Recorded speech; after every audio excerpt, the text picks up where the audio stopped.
Hello and welcome to Stories, the True and the Fictional, the indie author podcast supporting indie authors from all around the world. This episode is brought to you by Rebecca Castles of the Rising Dawn series. You too can become a sponsor by heading on over to buymeacoffee.com/STTATF or follow the link in the show notes. And now, let's get into the show.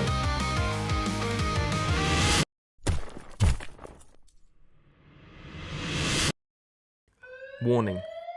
Listening to this episode may cause your TBRs to grow in size. Hello guys and welcome to a brand new episode of Stories, the True and the Fictional, the indie author podcast supporting indie authors from all around the world. I am one of your hosts, Jaya Bryden. With me always is our resident reader, Ryan. How are you going, Triple R? I am living the dream, absolutely living the dream. I didn't mention the last episode, but I received my copy from my Kickstarter that I supported for Easton J. Thompson of Songs of the Broken.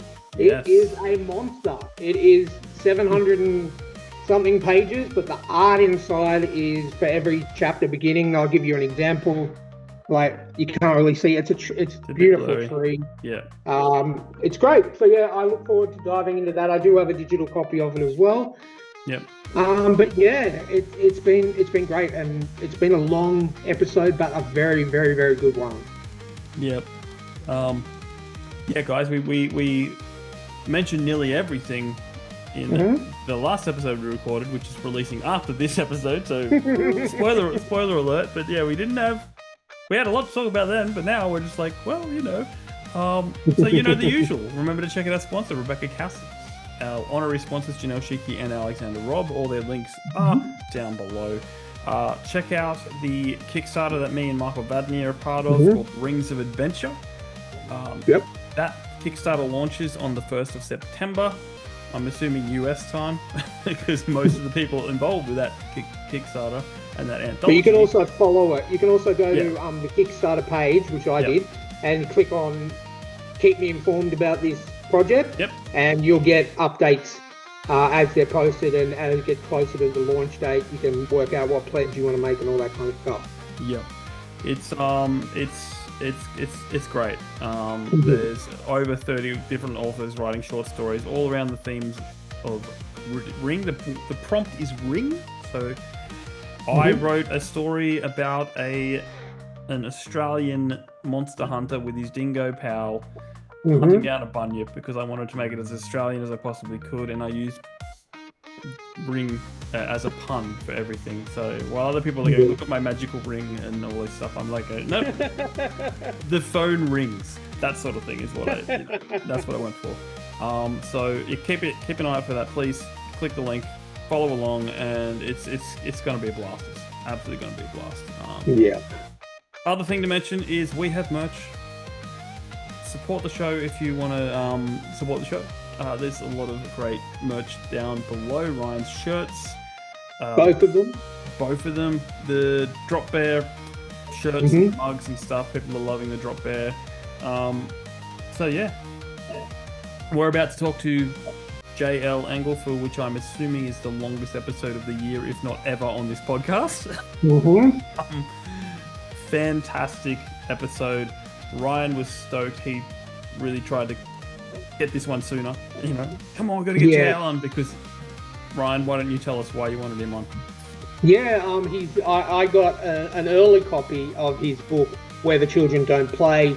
He sent it to our email, and I started reading it immediately, and it is my book of the year so far in the horror section, and probably of all time, because it's just amazing. So you need to check it out. You can get it on Amazon, digital, paperback, anything like that.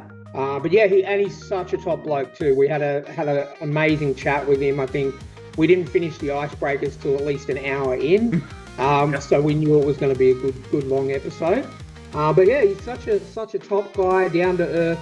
And he's around about the same age as us, and it definitely shows, because we have a lot of similar inspirations, and yeah, it was a really good episode. I really enjoyed it. Yep, and the only other thing we'll leave you with is story pitch was pretty disturbing. I'm just going to say to that.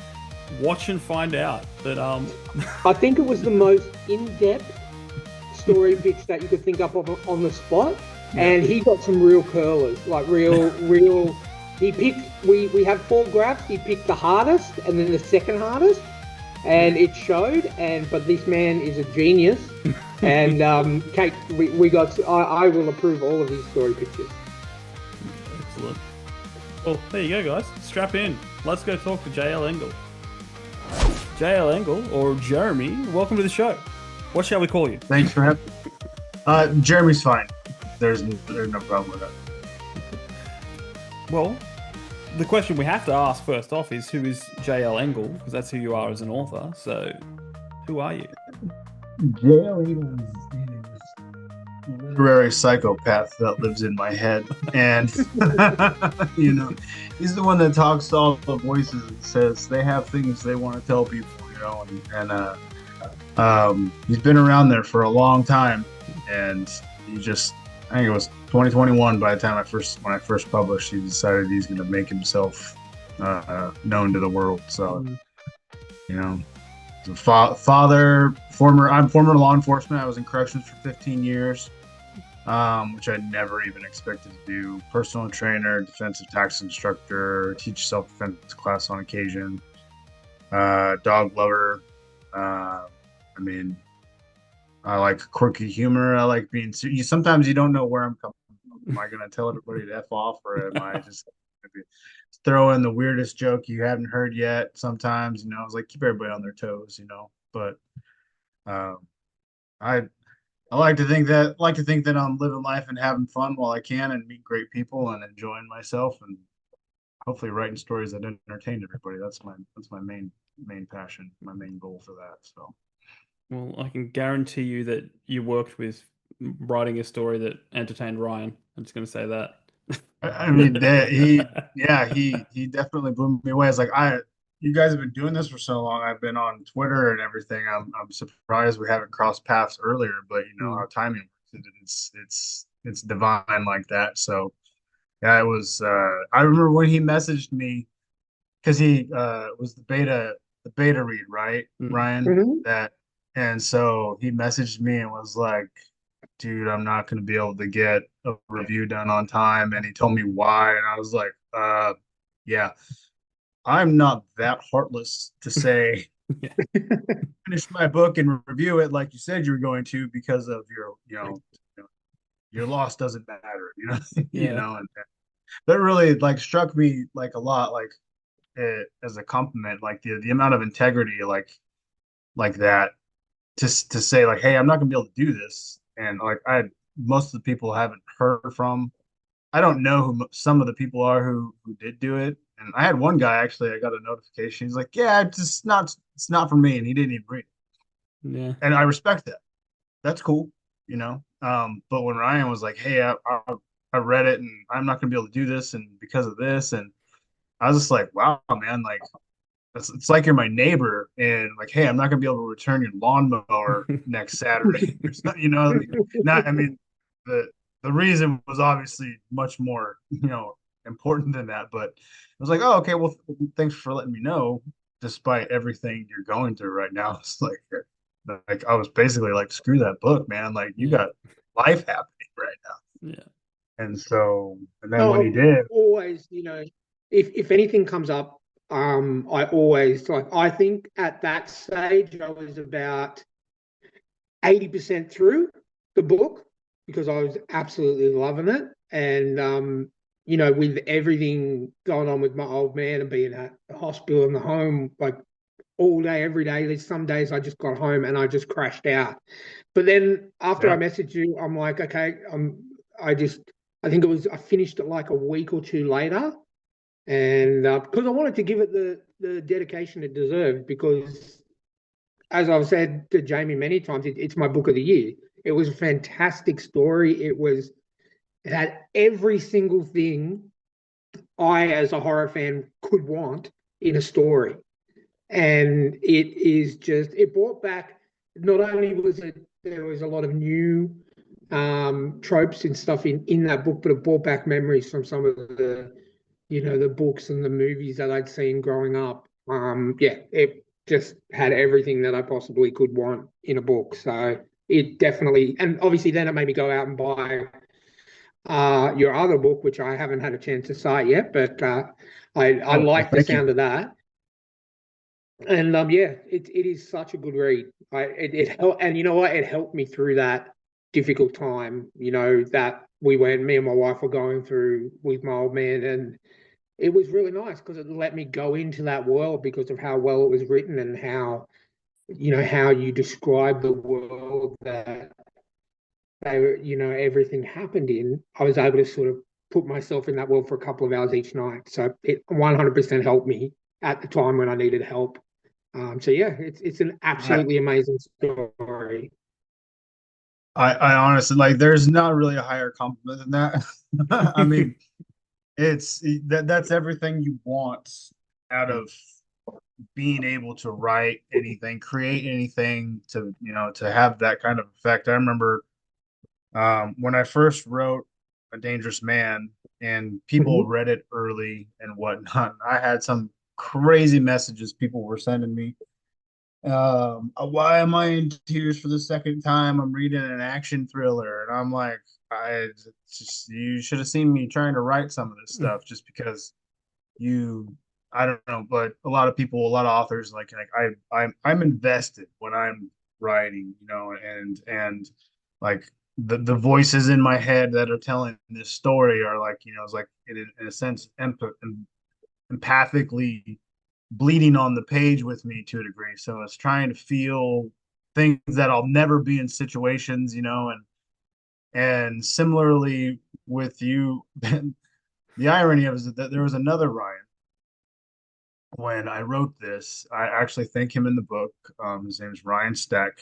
He Mhm. actually is well known. He's an author, and I wrote this book. This writing this book is his fault. Um, he was helping me with something else, and then that project was kind of there's some issues here. So I'm like, well, dude, I'll write something else. Like you say, there's things I need to work on. So he was helping me with that. So it was a development thing we did for Where the Children Don't Play. And he's like, well, send me some ideas. This is the first time I've talked about this in depth to anyone. I was like, send me some ideas. And I'm like, so I had some I had stored away. And then this one came, I don't even know where this one came from. Like, I don't know where most of them pop up from. I'll read like two words out of a sentence or hear a saying out of like Mm. even just someone talking and be like, fuck, I have an idea. And so I wrote this out. And at first, when we were first talking about it, he thought like, because we were talking about crime thrillers and things of that nature, and similarly what he writes and others in that genre, and he thought that maybe like the concept of there being a monster in the cave and this and that would have led to like maybe like there was some underground trafficking going on, and there was like it was a tunneling area, like disbursement, and that was what was really going on. And I'm like, no, it's a monster story. Sorry to disappoint you. And he goes, well, I like it. He goes, let's go with that. So I had to like fully develop it. It was a brand new idea, and it worked out really well. He helped me a lot. I think honing in some points of my writing that really needed to be tamed quite a bit because I can be wordy, Mm. and I admit that I didn't re-edit A Dangerous Man when I re-released it. I got the rights back, and I'm like, you know what? I'm just gonna let it go. I did work on a couple of edits where I knew things needed to be changed as they were blatantly wrong, and I've missed some typos. Some people have pointed out to me. I'm like, I don't care. Uh, it's it'll be something like, well, that was my first book I ever wrote, and then as someone goes along and chooses to read the other ones, they'll see like, oh, like there's an evolution here, Yeah. And so I was like, I just wanted to let it be raw and stay that way. And there was a period of time, and it's not my place to say, but Ryan had a similar situation that was deeply personal, with him, and we talked. We were supposed to have talked, and there were some issues getting our meeting going, and then we wind up getting on the phone, and he had told me something similar to you, where he needed to go someplace. He needed to get out of reality from what was going Mm-hmm. on. I still have the text messages where he initially mentioned it to me, and I'm not joking. I was probably like a fraction of a second on the phone from like breaking down and crying because like it's like how can I wrote a horror story first of all, Hmm. like how can like how can this like pull you out of like what you're dealing with, like really realistically a real horror story, in life, drama and trauma and just like the pain and stuff. um Similarly with you, and to a degree, I mean there's stuff happening and that was going on in his life, and he's like it helps. He goes, you really like it helped me get through it when this was going on, and I'm like, all right, I need to go. All right, man. Call you later. you know, No, it it, like it does. It really does. Like I love reading. I read, for 3 or 4 hours every night. Um, I've got, a lot of books in my TBR, which is a good problem to have. yeah, And yeah, it every night it just takes me away. It takes me out of real life for a few hours, where I can just forget about all the problems, forget about every horrible thing that's going on, forget about, every single thing, and just dive straight in and just live alongside the characters. And like yeah, your book was it just did so much. It was, I literally, it was the first book I'd read in a very long time where I didn't want to put it down, but I had to because I was starting to get, falling asleep, and I wanted to give it the dedication that it deserved. And it's been a long time since I read a book like that where I literally wanted to keep going and going and going. And I want to, like, the way that you captured the characters, I felt for them. And there was times in that book where I'm like, please do not hurt this lady anymore. And I'm like, okay, okay. And then, but like, as we say, it all works out. But that's the thing that I love about reading.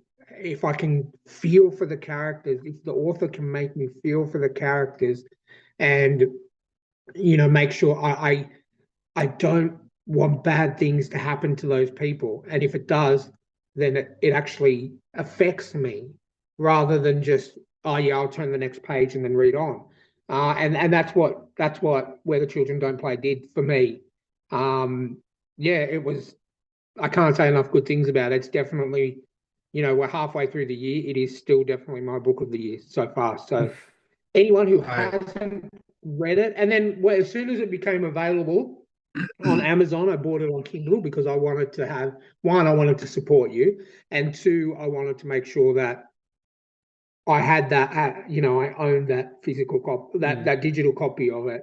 So I encourage anyone after this interview, just go and buy it. It's a brilliant book. Yeah, Well, it podcast over. definitely touches my heart to know that was possible. You know what I mean? Like it's definitely like those are the kinds of things like you hope I mean, I never anticipated anything I wrote like to ever have like get like an emotional response from, even though it's like I like that in the story. I like the deeper, darker, more dramatic, realistic to a degree, things like the stories I write, and to have like you only hope you know you can have any kind of effect, and then to go that deep in somebody, with someone you never know who, the likelihood that I'll never meet, and then to actually get to have a conversation with them and hear the words, it's like it's powerful, and I appreciate it. I really do. No, definitely. It's well earned, and literally there's only a few authors that I've read that I will commit to buying everything that they do, regard without even knowing about it. Like, if I see your name on a book, I don't even need to read the synopsis. I will buy it. There's very few authors that I've met over the 5-year period that I will. I'll probably say there's probably 5. And yeah, just not only it was a well-written book as well as having a fantastic story. It was because I'm a spelling and Nazi grammar. I'm a spelling and grammar Nazi. Sorry, I Trust me, it went like through the sometimes ringer. it takes me out of the story, and when I see it, but that was another thing. It was perfectly structured. The flow to the story was as best as you could ask for, and then the story itself. So yeah, it's yeah. I'll stop talking so we can get on with the interview. But it is. I mean, definitely I don't know my. if I've had enough.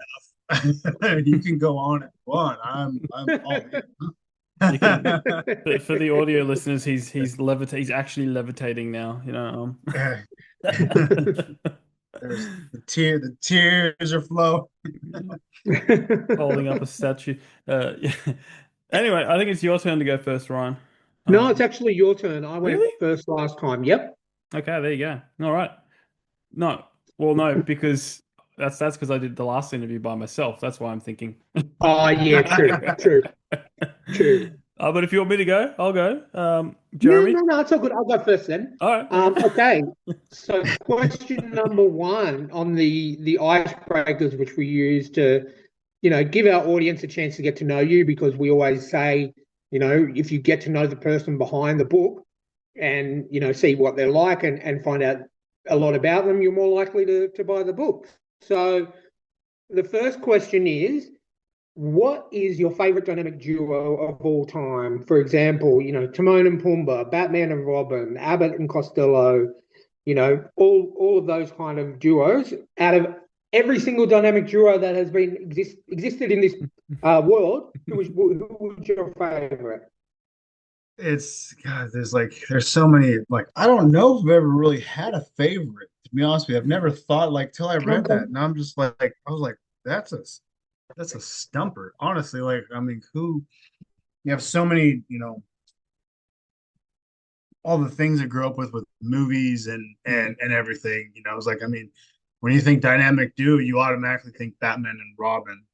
Mhm. And really, as much as I enjoy the movies, I love Batman altogether, but it's Robin was never really around, and Robin was never really that awesome. So Okay. comic wise, that's automatically what comes to mind. But then I think of other things where it's you have Schwarzenegger and Danny DeVito. If you tell me Twins is on, I'm watching it, Yeah. or Tango and Cash, Russell and Stallone were just Mhm. magic. And yeah, it just that was I'm man, these questions are so fun to look at, and I'm like, these ones really make you think. We like depth here. We like depth on the Stories of True and Fiction Yeah. podcast. We go deep. Yeah, I mean, it really is. It's a difficult one to pin down. It was the first thing that came to mind, because when I think of if I watch movies more than I read books for Mhm. years. I love movies. I have we can get into more things I've written but later, but yeah, I automatically go to those, and the first thing that comes to mind is Tango and Cash when I think of, Mhm. buddy cop kind of things.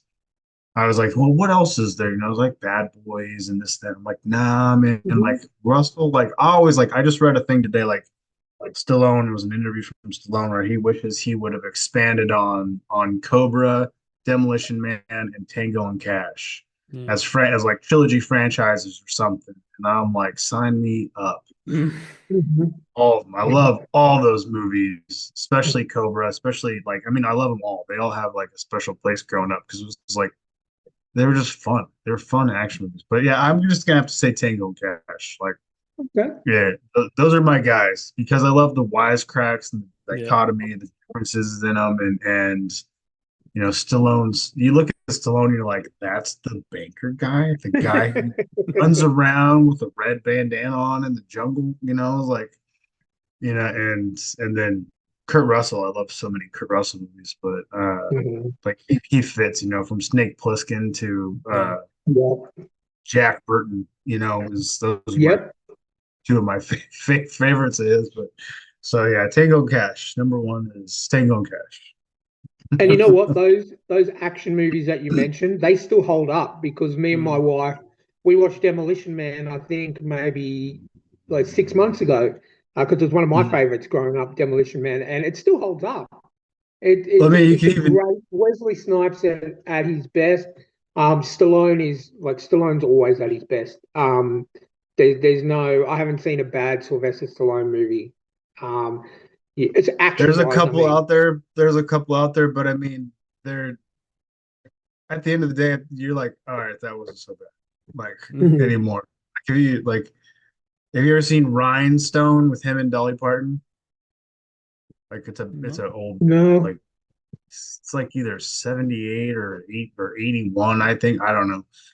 He sings in that one.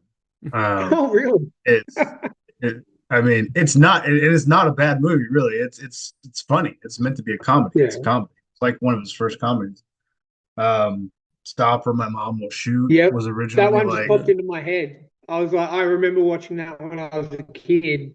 I yeah. thought that was pretty good. It was a funny movie. I think he It came out and wasn't. said that was his deepest regret. He did. Yeah. No, he was gonna say he did because Schwarzenegger, like, they had their back and forth, and Schwarzenegger's Oh, like that's right. Yeah. they tricked him like somehow to like take the movie, and it was like terrible. But I remember watching it, and it was, I mean, wasn't his best, but it was funny. I mean, Del Getty, Yeah. I mean, Golden Girls, you know what I mean? Yeah. Like, and Yeah. Sylvester Stallone, that's funny. There's a duo right there, right? Like, That's it. but Oh, that's Yeah. but classic. yeah. That's All right. Well, what's classic. something on your bucket list? Oh, okay, here. You guys are in Sydney, right? Yep. Um, Not that I don't want to come to Sydney, I do. I've always wanted to come to Australia. I always do, but I don't know. It's probably been at least a couple years, I think. There's a place called the Third Wave Cafe in Melbourne, All right. Okay. Yeah. and they just serve barbecue meat. Oh, And nice. like not just barbecue, but mainly like, and they have like they came across my Instagram feed one time, and this I don't even know what it was. That macaroni and sweet Mm. potato fries and this huge like Thor's hammer steak thing they called it, and it just fell apart, pulled bone right out. Mm. And Nice. I'm like, fell in love, and I'm like, one day things are gonna be have gone so well in my life. I'm just gonna get a bunch of friends together, and I'm gonna say, get your passports. We're going to Melbourne to have some barbecue. And they're gonna be like, Yep. we're going to Australia for barbecue. Like Texas is like 2 hour flight. Like, no, we're going to Australia. That's what we're going to Australia. We're going to Melbourne to this one place, and on Tuesdays it's all you can eat meat. Like, and so I'm like, we're gonna go Nice. carnivore it up for a week, and and enjoy the heat, get all the meat sweats out. Like, we're Yeah. going there, we're gonna eat there every single day. That's the plan. Paying, we're getting on a plane. Let's go. That's a bucket list thing. Nice. So I told a couple of my buddies, I'm like, one day I'm just gonna tell you, make sure you have your passport and then we get a date. Right? Make sure you have a week or so off of work Yeah. or something. We're going on a trip, and I'm not telling you where, but that's where we're going. That's one thing. That's one thing I've always had in mind. Like, I'm going there one day, and then one day I'm going there just to go there. I'm not going to go do anything else. I'm just going to go there. We'll go do other things because there's probably so much more to experience, obviously. But that was my main thought process, was bucket list was to be successful enough where I could pay for close friends, family, whatever, just take a Mm. big group trip to Australia and go down to Melbourne, and like, well, we're here to eat barbecue. So if you don't want, Nice. And I then hope it lives up to your expectations when you come down here, because Melbourne is kind of like the redheaded stepchild of Australia. Like a lot of us, not just us Sydney people, but pretty much all over Australia, because it's the weather. Look, the it's weather there cold. is just like constant doom and gloom, raining, storms. You know, It's I like don't think. Washington. That's where I'm from. It's just like where I live at. Look, my first thought was like, you mean they actually have steak down there and barbecue down there? Because most of them are vegans down there, you know. Yeah, Oh, really? These guys that's must why they we must send all not our be well vegans to liked. Melbourne. But then what I'd really recommend you do, because this is something that I want to do, I haven't done it yet, but like 3.5 hours from Melbourne, if you head out South Australia way, so pretty much on the border, there's a ranch that has a five-star restaurant attached to it, so you get to see the cow, like the Simpsons when Mr. Burns is like, I'll have that one. So it's like Yeah, you can't get it any fresher than that. nice. I'm down for that too. Road Can I trip. name it first? I'm Oh, twisted. Yeah.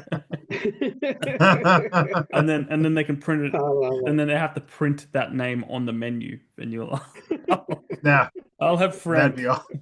It'd be hilarious. When I go do that, I'll bring you guys in to join me. So there you 100%. go. Put you guys on the list with me now. Now I know.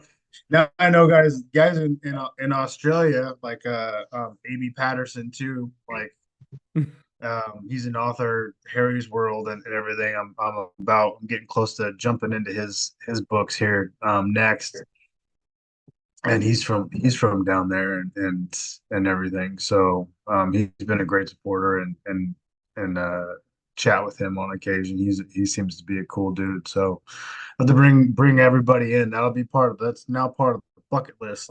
Now Yeah. I'll be I like sending it. out hopefully be sending out invites to be like, hey guys, can you be free for you know guys over there? That's it. Awesome. I like it. All All right. right. Okay, the next question, Jamie's going to bring up a visual aid. It's probably something you're, Wow. being a United Ah, States of American, would know yeah. quite well.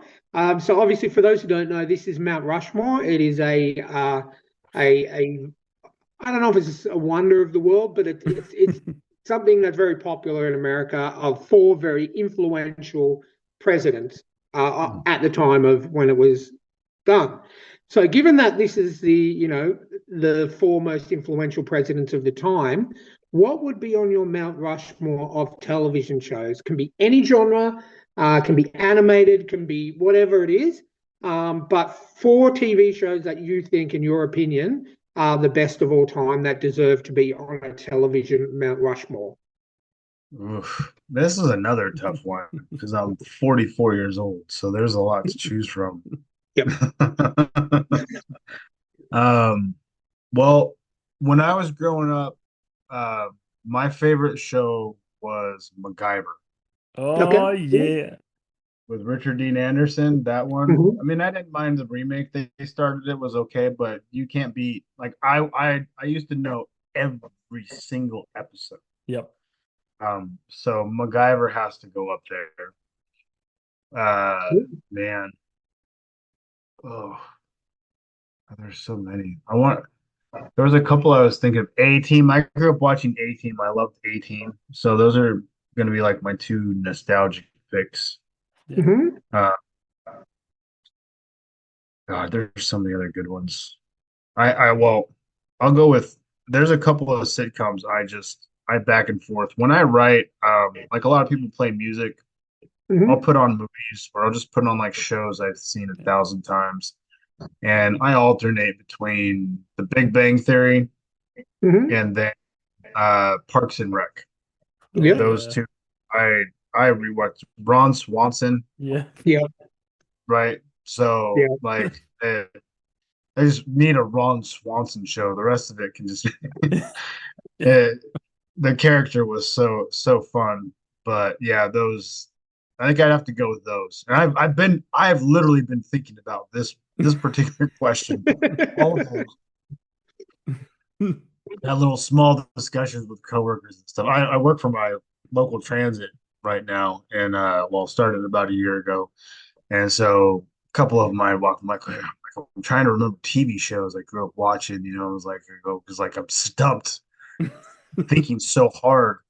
And then I'm like, okay, well, what did I love? And yeah, like if I heard that opening jingle like of the Mhm. song of the intro, I'd come running. It was like the Pied Piper, you know, like he like yeah. Oh, it was Yeah. so good. So good. I like that. It is so true. I'm 44 as well. Jamie's you're 42, 43, Two. 42. So we're all around the same age, and we've watched, like, I can't count the number of TV shows that I've loved and watched over the years. But when it comes down to having to think and pick four, I could come up with probably one or two, and then the rest are I just draw a blank. It's a lot harder than you think it is to try and narrow it down to four. No, Well, there's been so many. There's been just so many, you know, and then there's Yeah. some that have gone on for so long, and I'm like, well, I've never finished. Like I love Criminal Minds because I love the Hmm. psychology of it, Yep. the behavior studies. Because working in the jail, I was dubbed the crazy whisperer at one point in time because I 9 out of 10 times I could talk down just about anybody's suicide, you know, violent threats, you know, I could keep a situation from turning into use of force. And it wasn't something that I like went in like this is what I'm gonna do. It just happened. It just Hmm. naturally, like just it in that particular environment, you start treating people like humans. Or like, oh, this guy's different.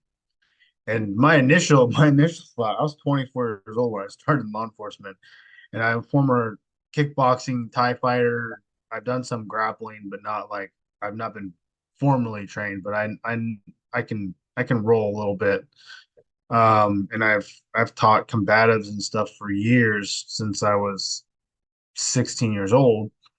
And so I just, you know, I wasn't worried about having to defend myself. So Mm. I had a little that confidence and capability, I suppose. And it just was like, well, if I was on this other side of that door, you know, how would I want to be dealt with, you Mm. know, Yeah.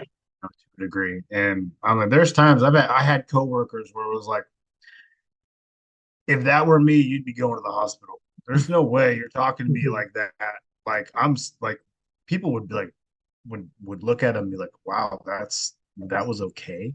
Like no, it wasn't because lo and behold, that person is plotting to kill that person Mm. as soon as they get the chance when they're out of their cell. Mhm. You know, things like that had happened, and and so it was like, yeah, it was like I don't know how you walked away from that, but you better fix it. Yeah. and and so yeah, little caveat there, but that show is something that I love, but I never finished watching. There's so many damn seasons. Yeah. Yeah. You know, I mean, come on, like I don't want to watch 20 seasons like that. Just get it over with. It's one of those shows that, because I'm actually currently in the middle of a rewatch, I'm up to season seven. And it's one of those shows that came out when there was 22, 23 episodes per season. So it's not like it's Yeah, a 8 or yeah, 10 it's a episode commitment. season. Yeah. It is It's a a serious massive commitment. commitment. So you And see yeah. people who love Grey's Anatomy and stuff. I'm like, well, good luck watching 35 years of TV if you want to see what's happening. Ugh. Yeah, it is definitely a massive commitment. Yeah, But but I'm you lucky. know, I've so got a lot of free time at the moment, so I can just watch 2 episodes a day and get there eventually. It's it's a marathon, not a sprint.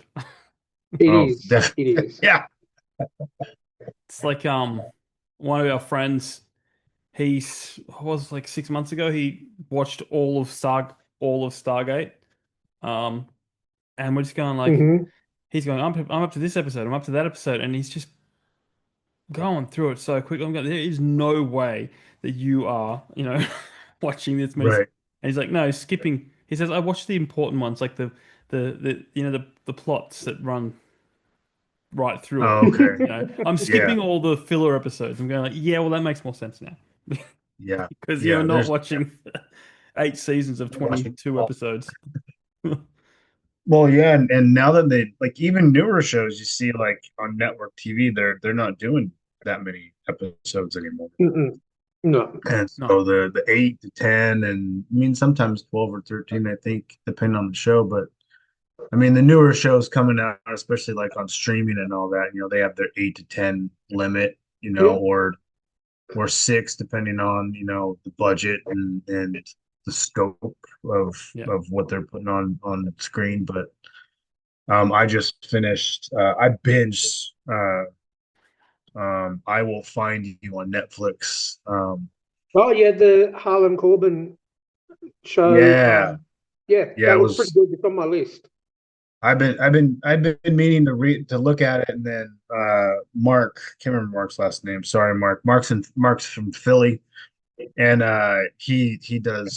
he's always supporting authors and things like that. And he put that on there, and I'm like, oh, I'm putting that on this week while I'll do some getting my steps in on the treadmill and stuff. And oh my God, it was good. I called it early, but I didn't mind being right. It was good. It was a good show. It Okay. flies by.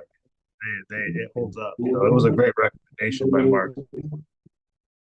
So yeah, if you got that, I recommend it. It's good. Yeah. It's good. And then I saw that it was based on a book. I didn't know that initially. So Yeah. yeah. That author, a lot of his books have been made into TV shows on Netflix, and I absolutely love them. And when that came out, I put it on my list straight away. So once I'm finished, I'm currently working my way through Invincible on Prime, and once I finish that, I'll be jumping straight into that on Netflix for sure, 100%. Yeah, the problem with Invincible is that the scope of the comics is already so huge. Hmm. Season only goes so far, and I've not read the volumes of the comics that um, have been created, but I'm like, I'm caught up, and I'm like, let's go, come on, let's. Where's the Well, next one? I want to see where this goes. that's the thing. I'm actually reading Invincible at the moment in comics because I've read it Oh, before a long time ago when it came out, but I got an omnibus, a digital omnibus, and I'm up to I think issue 71, and it's funny. I've just started season 2 of Invincible on Prime, and it's funny a story that took I think 12 or 13 issues. They just squeeze into one episode, and okay. Oh, it just feels doesn't feel the same as when I'm reading it in the comics. And yeah, yeah, but look, that's how they adapt things. I'm enjoying the show, but the comics are definitely yeah, I agree 100% with what you're saying about the comics. It's just so much better. Well, Robert Kirkman, I understand like it, Hmm. because it's him and The Walking Dead were all there, and Yep. everything, and so there were things in the actual comics that they were like, I don't know if we want to Hmm. animate this, and put this on there. I was like, dang, what the hell are you putting? What are you And putting then in there, and then you man? see a show like The Boys, Yeah. which I'm currently reading The Boys again for probably the 70th time, and I'm like, wow, they actually put that in. Obviously, the show is a lot tamer, but I mean, it's probably one of the closest TV show adaptations to the comics that I've seen. Yeah. So I figure they can do that. Maybe they could do like a little bit more off the comics from Invincible or from The Walking Dead even. I did the same thing when Walking Dead came out. I read the comics, read it all, finished it, and then watched Walking Dead. And yeah, I guess you got to just keep them. What I do is, and I do the same with comic book movies and all that kind of thing. I just keep them separate. Like the movies are Yeah. one thing, the comics are the other, and I Yeah. don't go into a movie expecting it to be exactly like the comics. Especially like most recently, I went and saw Supergirl a couple of weekends ago, and I literally probably about 6 months, 7 months before I saw the movie, I actually read the 12-issue limited series that movie was based on, and it was pretty similar. But there's certain things that they changed, so therefore I just keep them separate. I think that's the best Yeah. way to go. I mean, you have to keep your sanity anymore because they use what's Yeah. called the silver linings clause to just like to give, like, if someone took my book and they like, okay, they're gonna make it a movie, they want, if I weren't the writer on it and been able to keep the soul form of the story there, they want the other person who's writing it, they're paying to write it, to be able to feel like they're actually being creative and then put their input into it. And it's like, well, that's not what sold the book or whatever, dude. Exactly.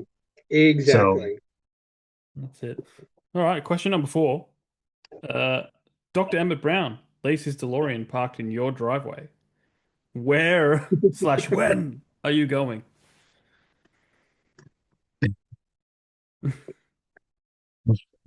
when I read that one, I'm like, where could I go?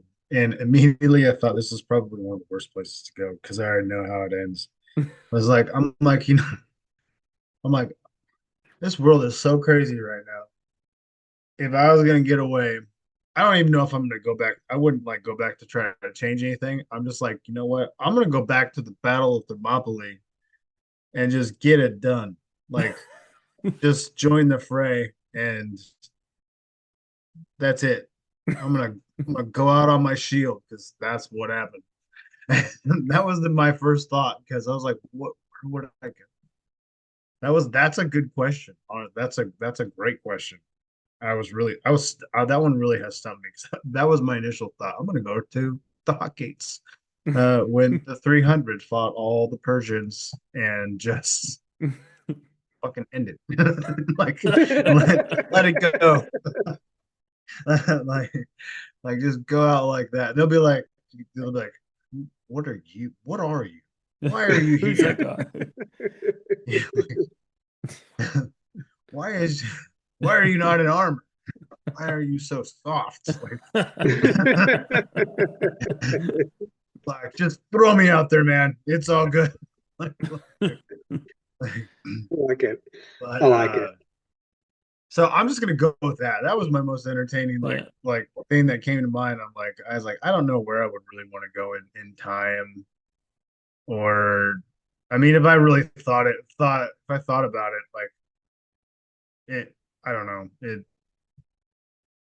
it couldn't be like, I don't know. I'd want to be able to jump around like Deadpool at the end of Deadpool 2. Like go, Yeah. go here, go there, like just one time. Like I'd have to pick like if I was gonna go back to change something, it would have to be very, very significant. And then you Yeah. have to wonder, I mean, if I return to that timeline, if that were possible. However, time travel seems so convoluted. No one's really like stuck on like how that works Yeah. or it could work. But you know what I mean? And then come back and see if anything changed and be like, wow, really fucked that up. Like, Yeah. like I thought I was doing something good. Yeah.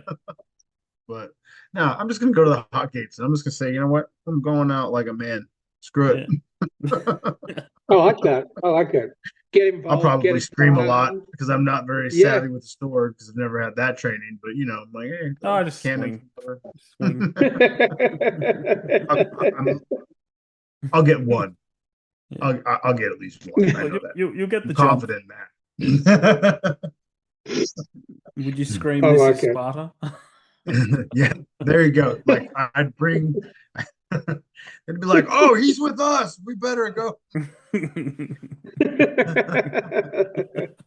I like it. Thing is, if you've seen any of the stuff, like I mean, when Zack Snyder adapted that, apparently there's historical quotes from Leonidas and whatnot. Like I guess the Spartans were pretty snarky.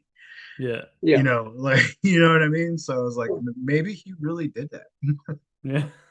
I don't know, but I like to think that he did because he sounds like the kind of guy who would like just like, oh, we'll fight in the shadows or whatever. Like that was actually like a quote from one of the soldiers apparently, and like okay, like I mean I can work with that. I like it. Awesome. All right. The last question on the icebreakers. And we did acquire this, not steal, acquire this from a different podcast. It's a simple one. It's a simple one. Would you rather go up in a homemade hot balloon all the way up in the sky, or would you rather go in a homemade submarine down to the ocean's depth? Or, as I like to call the question, how would you like to die? Because that's going to happen. Yeah. Yeah, I was on David's podcast when he's there you go. and everything. And so I will tell have you, you changed your answer? No. Nope. I am hardcore. I am the hardcore captain of the janky hot air balloon. Oh. like the whole, because the janky submarine is based off that guy who made that one, right? Like Yeah. and it was literally with a PlayStation controller, and they're like, and these two billionaires or whatever they were disappeared from it, and on and on and on or whatever. And David has some reasons as to why that would be the better way to go. And I'm like, you don't know you're gonna make it down there. Yeah. And you don't know that you're gonna be able to get out of there when the holes start popping. You're gonna drown. You're not going fast. You're not getting down to the depth you think you're getting down to. I was like, you're gonna die slow because you're all gonna be sucking in water. And he's like, no, it would be good. I'm like, you can't, like, it's janky. You don't know. Like, I'm telling you, like, the bolts are popping out. You're drowning. You're drowning. And so, no, I'm team air balloon all the way, all the way. I've been up in an air balloon too. It's fun. It was fun. It was sketchy, but it was fun, and it was a professional. Yeah, I don't think I could trust myself. I don't think I can put my life in someone else's hands going that high up in the sky. I have a massive fear of heights anyway, so to be in a small little container with, just a balloon, I'm good. I'm good. I'm good. I think one time I talked to David and he was like, you can't take all these Easter bunny baskets and sew them together and fly up in the air and think you're not falling out of them. And I'm like, is that how janky it is? Jesus, they didn't even try. I'm like, but okay. No, you can put that one down, Jamie. 7-3, my friend. 7 hot air balloons to 3 subs. That's our score. On David's podcast, and when he had the Mirthquake show, it was the hot air balloons were ahead of the janky submarines. Well, there you go. So I'm not a water guy, so it's like I'm splat. Fine with that. Yeah. Yeah, when that podcast ended, we decided to keep it running in honor of the Mirthquake show. To keep. If he doesn't know, I'll make sure he knows now. Does he know that? Does he know you guys are asking? I don't think so. Because Sam, do you know Sam Robb? You know Sam Robb? Because he's been on Mirthquake too, and he recommended that we carry it on. I think I might. I mean, the name sounds familiar. Yeah, runs in the same circles, but it was his suggestion. I was like, okay, let's do it. Yeah, keep it running, man. I mean, let's see how high it goes. Because I've been skydiving and whatnot, solo, like not tandem. I don't want to go tandem, but static line. It is. I've only been a couple times, and I think one of the things Dave was like, it was like that feeling in your gut and you're falling, and I'm like, it's actually a lot of fun. But I also know that something's gonna keep me from hitting the ground. So there's that. Yeah. But it was a good time. So no, I'd rather go up than get drowned. Okay. There you go. Ryan's letting it pass because your book's so good. That's it. Yeah. I'm team Submarine He's all gonna the go on way and because change his review right now. That's what he's thinking. He's like, I'm gonna change. Fuck this guy. He's Awesome. Well, that's the icebreakers done, and I think Mhm. that's the longest it's taken us. One of the longest icebreakers, which I love because it's Yeah. all tangents and everything like that. So I like it. So now it's time to talk about what you're here to talk about. So all right. I obviously know all about where the children don't play. Do you want to give our viewers, first of all, just give them a brief overview of what the story's about, and then we can go into like how you came up with all this, and because there's so many elements in this story. I loved when I got halfway through, you just kind of threw a new group into the mix, and I absolutely loved each one of them. So just give our viewers a bit of a rundown on the story, and then we can dive in more. Now, where the children don't play is about a deputy who lives in the mountains of Colorado in a small town. I based the town on Telluride, actually. Um, Okay. uh, and when he was a child, the town encountered missing children, and when it was kind of learned what was going on, he wound up losing his brother and his father, and he always felt like he could never quite tell anybody what he'd seen, and he was forced to seal this cave where they encountered this thing. He followed his father into the cave, and he's the only one that came out. And for 20 years, he was basically hoping that this thing was gone. And he's been dealing with the things he witnessed in there his entire life. So there's PTSD and some psychological aspects in the story. And then one day things change, and this rundown resort where the cave resides, that used to be a tourist attraction, gets bought and reopened, and his worst nightmares come back to life. Mhm. And then we take off from there. So he has to confront his inner demons as well as the outer demons that begin to start plaguing his town once again. And so that's basically where the children go play. And it was, like I said, it was an idea I pulled out of, I don't, thin air somewhere. I don't even remember how I got it, but here it is. And I love it. I absolutely love it. There's only one thing there's only one thing in the story that I never quite got to, which I won't discuss for anybody else to find. We talk after or whatever, Ryan. I'll tell you because you'll understand. You're in Mhm. the know. But yeah, I was gonna add it. But then I was like, well, I'm gonna have to change too many things, and it was ready to go.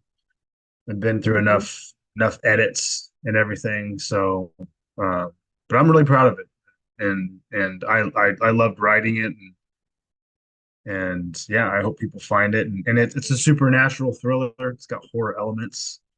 Mhm. Um, I had one review where the person who read one of the beta reads was like, it wasn't as didn't have as much horror as I wanted or that I prefer, kind of a thing. And I was like, oh, that's cool, that's fine. I just want, the honesty is really all I want. But as also is like, it's also billed as a supernatural thriller, so whatever. But uh, I, so I'm a massive horror fan. Like I consume everything horror. Like I watched probably more horror movies than I can count, and I still have a lot more to watch. I play my favorite video. I'm a massive gamer too. My go-to are like JRPGs and all that kind of thing. But my favorite game series of all time is Resident Evil because it introduced me to horror, and I replay those games at least once a year, all of them from one to this year's nine. And to me, it had, yes, the psychological thriller element.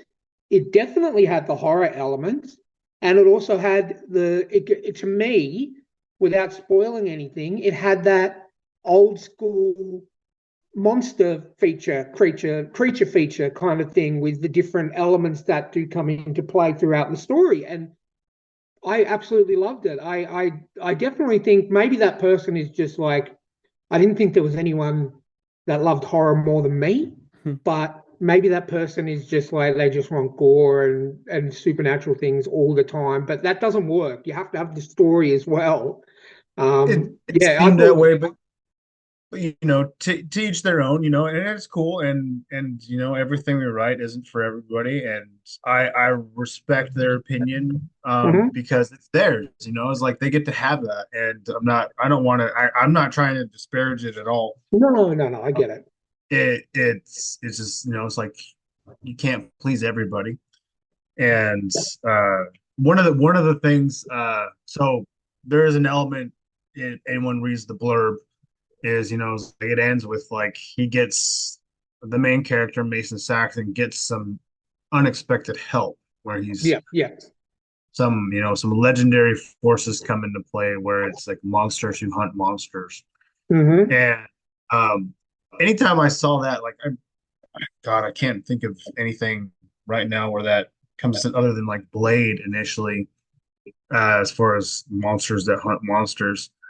But also, I think you guys will appreciate this, is that like I was a huge Monster Squad fan Yes, yes, also. yes. So in a sense, there's like that there's a bigger world in this, where, because when I was talking with Ryan about trying to break into publishing, he said, it's like things go better when you have a series plan. Like if you're going to sell your book, have a series. And I'm like, he goes, so, and I'm like, I mean, Dangerous Man is definitely going to be a series. Hmm. I'm like, I mean, this one, I was like, I just kind of conceived it as like a one-off in a way, because it's like, here's a story, it ends, whatever. Mhm. And then he'd sold me on that. He'd sold me on that before, on the book that I'm going to be hopefully releasing this fall if I get my shit together. Um, and so I've already thought of sequels for that, when I was actually expecting just to make it another kind of one-off to a degree. But um, so other ideas have ruminated, and words have been put down, as reservation. But so, right, as you know, right, like I made the world bigger to explore in this Hmm. story, with these characters, obviously, that come in to help Mason with his problems. And there's one scene in particularly that I've put it online, so it's not too big of a spoiler alert, where I thought of this. I was driving like 2.5, 3 hours away to do some family estate stuff to help move some things. And uh, um, I'm driving by myself. I leave in the morning at like 5:30, and so I can be there most of the day, because I hate staying the night Hmm. away from home, sleep. And so I'm driving, and I'm working on the story. It was in a period of time where I was working on putting the outline together, and I'm driving along the road, and I'm thinking of the scenario and the characters I've already kind of developed, and because Ryan put me through some paces where I actually developed more than I normally have, and which was a good thing, because I'm thinking of this scene, and I'm like, that's awesome. And then I'm like, oh yeah, I'm the only one in the car. like like a complete idiot. I was like if it was a quiet moment, we were driving, and I just started laughing out of nowhere, because of what is in, and it was um the Dracula mentioned in Yep. the book. And I thought about that. I was like, are we just gonna completely overlook, like, that he's talking about this guy's immortal? This thing is immortal, like can't die. And they're like, oh no, like, it's not that it can't die, it's just that, very tough, and it's been around for a very long time. Like, because, yeah, like immortal, like Dracula. And then my Irish character is like, that guy's a dick. And he's like, what? Yeah, that guy's a fucking dick. It's like, what? And then they're like, moving on. And I was like, no, no, no, no. Like, yeah, no, we're moving on. Just like, and so there's a bigger Yeah. world out there from That's what I there. I mean. was like, well, There's that's plenty of room for you to.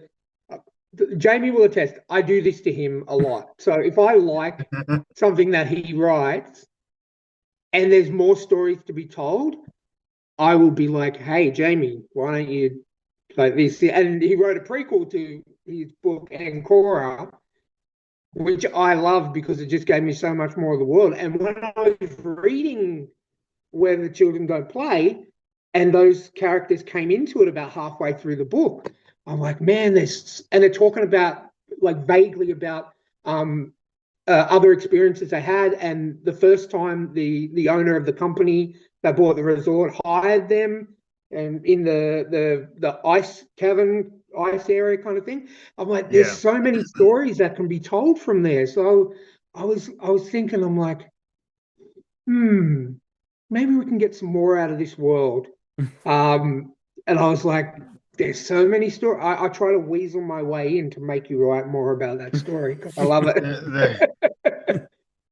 I'm there will be. I'll Okay. say that. Eventually in time there will be. I'm not a person I don't want to live in one world all the time when I'm writing. And so because you have people and it's it's their own practice, whatever it is. For myself, like I'm like I write one story, then I'm like I want to write something different. I don't want to like Oh, of course. you know what I mean? Like Mhm. there's some heavy subject matter in there, and Yeah. particularly in A Dangerous Man, and that one was a tough one. I researched for years. I still have things I still haven't gotten to that people are just now starting to learn about that I had discovered long time people have known about, involving human trafficking and things like that. And I'd be talking to people I work with about, do you know, like there's locations where elite people do this and they go do this, and like there's this thing called this, and like there's these connections, and then like, and they're like, you're crazy. And I'm like, all right, well, you haven't read what I've read about and gone down I'm like, I'm drowning in the rabbit hole. And then over the last few years, well, not a few years now, it's probably been like what, no, it's almost 10 years since I think what Epstein killed himself or Hmm. didn't kill himself. Uh, and that was those things were things that I had already learned about. Like, and there's other things that people aren't even familiar with yet, even with the files and stuff. And like, but that's the point being is it's heavy subject matter, and it's like Hmm. it's not a world you want to constantly live in, Yeah. No, of despite course not. despite my entire point of the book is finding them and killing them terribly. And so with my character has his vengeance arc that is the main portion of it, but that world will expand. I've had the concepts for the second and third book since I wrote the first book. Okay. And so if I pull them off right, it'll be a lot of fun, and it just gets deeper and darker. And the second one I almost liken it to, like, because in a particular way, because of the subject matter, you could almost consider it a horror story. Because I don't pull a lot, like, I mean, the punches aren't pulled to a degree, but I don't get into, like, there's certain things I just don't get into because nobody wants to read. Mhm. Hmm. Um, but at the same time, he actually, and I think I've only talked about this a couple times, he when I created the character in that in that book, his name is he just goes by Ghost. That's it. He's an enigma, Hmm. and he's like if you took uh Liam Neeson from Taken and made him look like Jack Reacher, and then gave him all the skill sets of Jason Bourne, James Bond, the Terminator, like, and then set him loose. That's kind of like my guy. Mm. And because Okay. I was like, he's a one-man army. This is a huge industry, and he's going after everybody. And uh, I likened him to Michael Myers was one of the inspirations for developing that character. Oh, wow. He's he's the shape. He's the boogeyman to these people. Like he's the one that he makes them afraid. Mm. And so Wow. there's certain scenes I don't know if anybody's noticed it because no one's specifically said anything to me, but there's some very subtle hints to the way that he's portrayed in certain scenes in the story where like I was intentionally setting it up to look like he's the thing in the doorway. He's the reason these people are scared, and when he shows up, it's like that kind of that Michael Myers has entered the chat kind of a thing. He Yeah. shows up in the scene, and but I think maybe it was a little too subtle. Like no one's ever specifically asked me about it, but that was some influence I had outside of a lot of military guys that I follow who become instructors in defensive tactics and firearms and things of that nature that I've watched for years, and these are the dangerous men that are the real life influences, all just combined into one man. And so and then there's a lot more to learn about him. And then yeah, so there'll be more of him. There'll be more of Where the Children Don't Play. I have at least two planned of trilogy. So I'm not a big series person, Mm. personally. I've read six Jack Reacher books, and I'm bored after that. Um, it depends. It depends on the character, Hmm. more than anything, and the stories, So I want to keep them different enough, and so like the sequel to A Dangerous Man that I'll be writing here probably starting next year if everything works out right. Is called The Violent Man, Oh, and nice. you'll be like, well, duh. Well, we're gonna turn it up. So it's Nice. almost the storyline for that one is almost more horror in line with Yeah. horror story to a degree, just because of the subject matter and whatnot. Like I'm gonna go hard on that one. I always plan to because this is the first book was just like I'm easing you in, and Yeah. people were like, "Shit, man, this is like this stuff really happens," and I'm like, "Yeah, I know. That's why I wrote about it." And so uh, the horror thing is something I never really considered being as an author, but with the people that I've met and the books that I've read recently, and then I'm like Janelle Schiecke and Steve Yeah. Stark Yep. and in particularly Molly McCobb because Yeah. uh, reading her book, her second book now. Well, second, third, now the sequel book she has. Whispers. Yeah. Yeah. Yeah, Without a Whisper. The sequel Um, to Dark Bloom, I think it is. Yeah. yeah, yeah, I Yeah. loved that That's first book, and such a good song. yeah, she's an amazing she's an amazing writer. And Hmm. I've started it. I've just been I have to focus. I've been focusing on things I've started reading. I try to read too much stuff, and then I'm like, I'm a slow reader. I'm like, no, you're retarded because you just don't focus and finish reading one book at one time. I squirrel too much. Apparently I have reading ADHD, and so I and so I generally read two books at a time, but then I get really into one of them, and I'm Mhm. just like, oh, I'll just read this one again. I read this. I'll just read the rest of this, and then I end up finishing one. That was exactly what happened with your book. I was reading yours, and then I was reading, I think, a short fantasy book, and then I got like maybe three chapters into your book, and I'm like, okay, I'm gonna put this to the side because I just want to focus on this because like I said, it's such a good read. But I'm really looking forward to reading A Dangerous Man. I like as soon as I finished Where the Children Don't Play, I bought it straight away because I all those authors that you mentioned just then, I'm massive fans of. Janelle Schiecke, Yeah, I've read everything she does. Steve Stark, I Yep. read Hot Dose of Hell. Yeah, like they're just top shelf authors. But I I love Steve. If you guys have you guys gotten Steve on yet? Like, have you It's talked on to the him? no, list. we It's haven't. on the list. He's awesome. He's just an awesome dude. Him, Nick Horvath. He's down there around New Zealand. He's in New Zealand. Yep, Sledge. He's like the yep. things he's doing is awesome.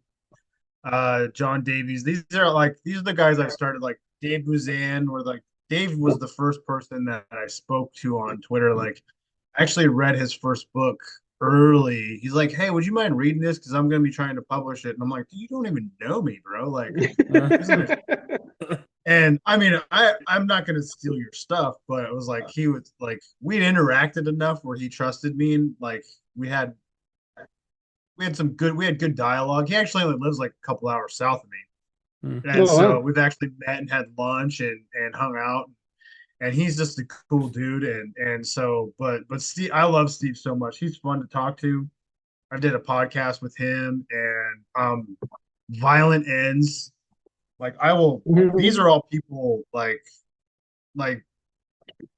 I'll fight you if you got a problem with them. Like Yeah. I like them as they're good people. Yeah. Yeah. And and like, send me a location. Like I mean, it's like I probably don't have the money to fly there to get there, but I want to. And you know what I mean? Like, but I'm so looking forward to Steve's next book coming out. His book Violent Ends, when you get to Hot Dose, is amazing. Um, but Violent Ends, the thing with Violent Ends is, I think, is the first story. And I told him, like, dude, I almost yacked.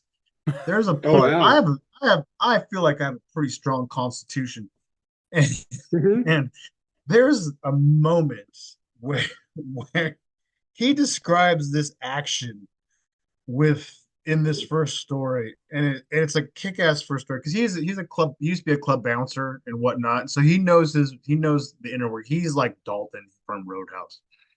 Um, and so, but there's this creature, the thing he has going. There's this event, this moment that happens where I'm like reading it, and I'm so intensely into what's going on, and I'm like, dude, oh, like I just dry heaved, like for real, like a visceral reaction. I'm like, that rarely ever happens to me. Where I'm like, and I messaged him as soon as I got to him, I'm on page such and such, and I almost threw up. Like, great job, great job. You know what I mean? Exactly. And so he's like, "Oh yeah, that he was there." I go, "Guess." He goes, "Oh, I did a good job with that." And I'm like it hit me. Like, I'm like, I almost felt like I could feel what was happening, and that's what made me want to throw up. And It was that's good. the sign of a good author. If you can, and that's Oh like yeah, what I was talking about before. When you can feel, you can like the book that I've read like that is Janelle Schiecke's Death Cult. I don't know hmm, if you've read that. yeah. Oh no, I've read them all. We Yeah, can talk about all of them. it's I'll talk them up all when day. they're in the underground cult area. Some of the way she describes what's going on with the zealots, as I call them, what they're doing to people when they're still Yeah. alive and then when they're dead. And to me, that was like, I can take a lot of gore, but I never expected to feel like that reading. And it just kind of hit me. It's like I'm the one creating the image in my head of what she's written that's making me feel a little sick. And it's just, I love it when that happens because it means I'm in that world. And She has that's this what I very love about a book. she's this her style. There's a simplicity to it, but it's like really it's highbrow too, Mm-hmm. and it's deceptive. I mean, it's like, if you've ever talked to her or Mm-hmm. seen her in an interview or just seen her profile, your pick, you're like, that can be Mm-hmm. you. Are you Yeah. Yep. are you serious right now? Like the Yep. opening scene of Death Cult, and you're like, Mm-hmm. that that sweet person wrote this, and she's like, "Oh hi, it's so nice to meet you guys." Yeah. And you're like, she's the sweetest person on the planet. And Mhm. then like she's like, I'm gonna run someone through a giant buzzsaw to start things off. And here we go.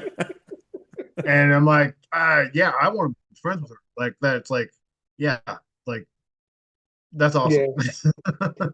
Yeah. I said that the first time we interviewed her. We've had her on the show twice. One when we first discovered Dark Veil Society. We ended up having like a whole bunch of interviews with most of I those just authors. saw that popped up in my YouTube thing because I Yeah. was hadn't seen some videos and I was like, I don't want to come in here and be disrespectful and have not seen anything. Yeah. I did love your cover judgment. It worked. Oh, Yeah. well, yeah. Yeah, those are great. Um, but I saw that one come up. And I go, so I have that in my list to watch and whatnot. So does that look Yeah. like fun? They're fun guys. Oh, look, it's that's what we're all about. We want people to get to know you guys, so they buy your books, and then that way you can keep doing what you're doing. You can keep pumping out the amazing works that you guys do. Because I've said it a lot on this podcast. I used to just read Stephen King, Dean Koontz, Christopher Pike, all trad published authors, and then we started doing this podcast, and I literally don't read any of those anymore. My whole TBR list, which is now up to 216 books, which is fine because I read a lot, Yeah. it's all indie authors, and I have not read a bad book yet. There has not been a book that I've read from an indie author that we have had on the show that I've not finished, and that I've gone, you know what, I don't want to finish this. I can't finish this because it's not good. Every single indie author book I've read has been amazing. And I'm so It's glad that we discovered all these amazing authors. It's fantastic. Yeah, there's so many good writers out there, and they get Mhm. overlooked because they don't have they're not former Navy SEAL snipers or something, and like Sean Fitzgerald, like his Yeah. series he's putting Yeah, out yeah. as rave reviews, and he's a cool Hmm. ass dude, and so like he's on my list to get to, and then Eamon and the Veil, and like I Oh, said, he's Harry great. from AB and like again new like there's these are like Steve and Janelle, like because I've read their Yeah. books, and Molly because I've read her novel. I haven't read her poem book yet, but I read her Hmm. novella she wrote, which was killer. I really enjoyed it. Nick with Sledge, there's new Sledge coming out soon. And then like Steve's Nice Bloody Work. Um, I've read like a little taste of it in a magazine article that he posted about, and it's like just publish the thing already, man. Mm. And with Sledge, like I read like an excerpt the other night. I've been a huge supporter of him. I don't know why I didn't get an ARC, but I'm a bitch about it on here. Um, but 'cause I had dropped everything and read that. I did that with Spider when Janelle asked me about reading Hmm. Spider. Mm. They're good people and they're great writers, and because they're independent, it's like there's not this, the following obviously isn't there, and the marketing machine isn't there. We don't have um, managers and agents who Yeah. can hire the people to pump money into it to do this and send them there and get this interview and that interview and your name out and everything, and doing things a little more organically. It's like it's like if I'm meant to become um a famous writer, I know I write well. I'm confident in that. You're Hmm. not going to change. But if it's meant to be to become bigger, and what I would really dream for it to become as like what I do, it'll happen. And guys like you pushing that out there and getting us on there is like, is if I write a screenplay one day that wins an Oscar, I'm still coming on here and talking to Hmm. you guys to want to chat with me, because you can't forget people who were there for you, Yeah. and I'm very loyal in that respect. and I think a lot of these people are too, because it's like we're all just we're writing because we love it. We have stories we want to tell. We get ideas and go, well, that sounds cool. Oh, it's turning into something.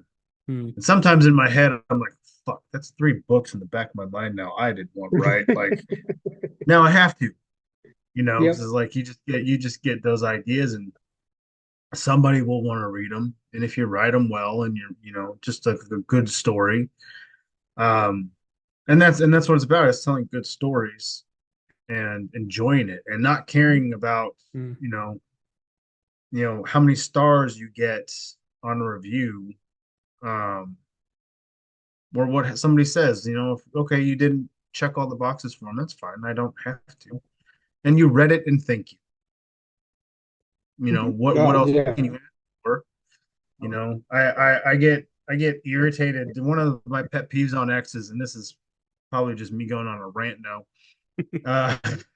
Is one of my pet peeves is people showing and being worried about, oh, I didn't sell any books this month. I was like, Hmm. tough shit. Like Mhm.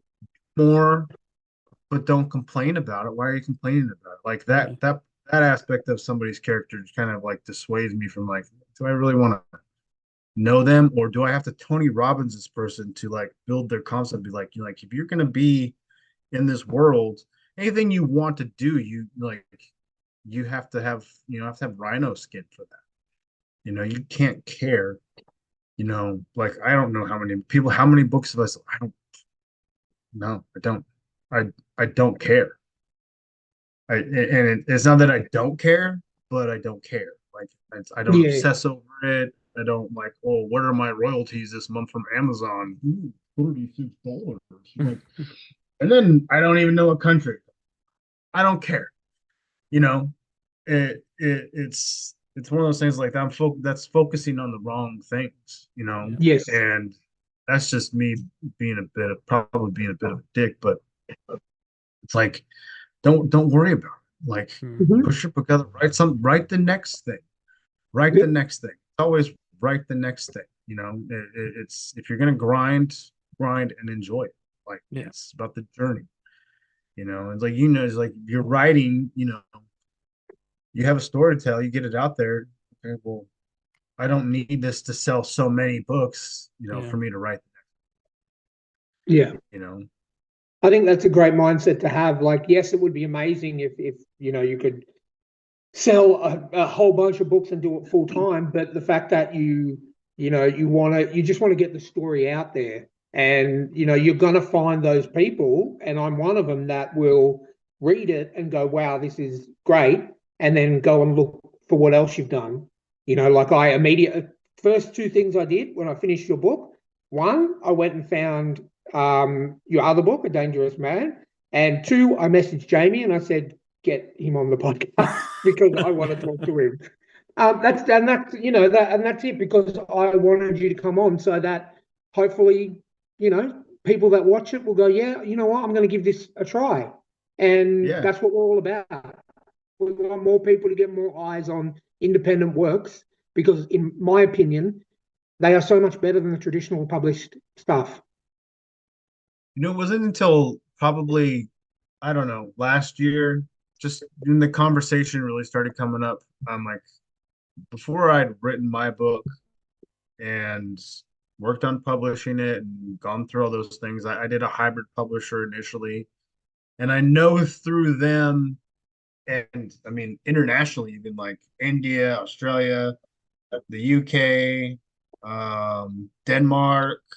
Like I know my book was sold, online in some physical stores, and I know I'd initially sold like in that run, that first edition, there was like 600 copies, which is pretty good. Like Wow. I mean, and Yeah. I had really no idea until like you don't know until you get like your payout and Yeah. whatever, or when they basically said they were going to give me my rights back and all that good stuff. But uh, I was like, oh, that's cool. I was like, but that didn't like I know where the children Don't Play hasn't sold that many, and it's only been a few months. And I mean, and this is I'm talking that's a span of within 5 years. Hmm. But I don't need to sell that many to make sure that I write the next one, whatever the next book is, or the sequel.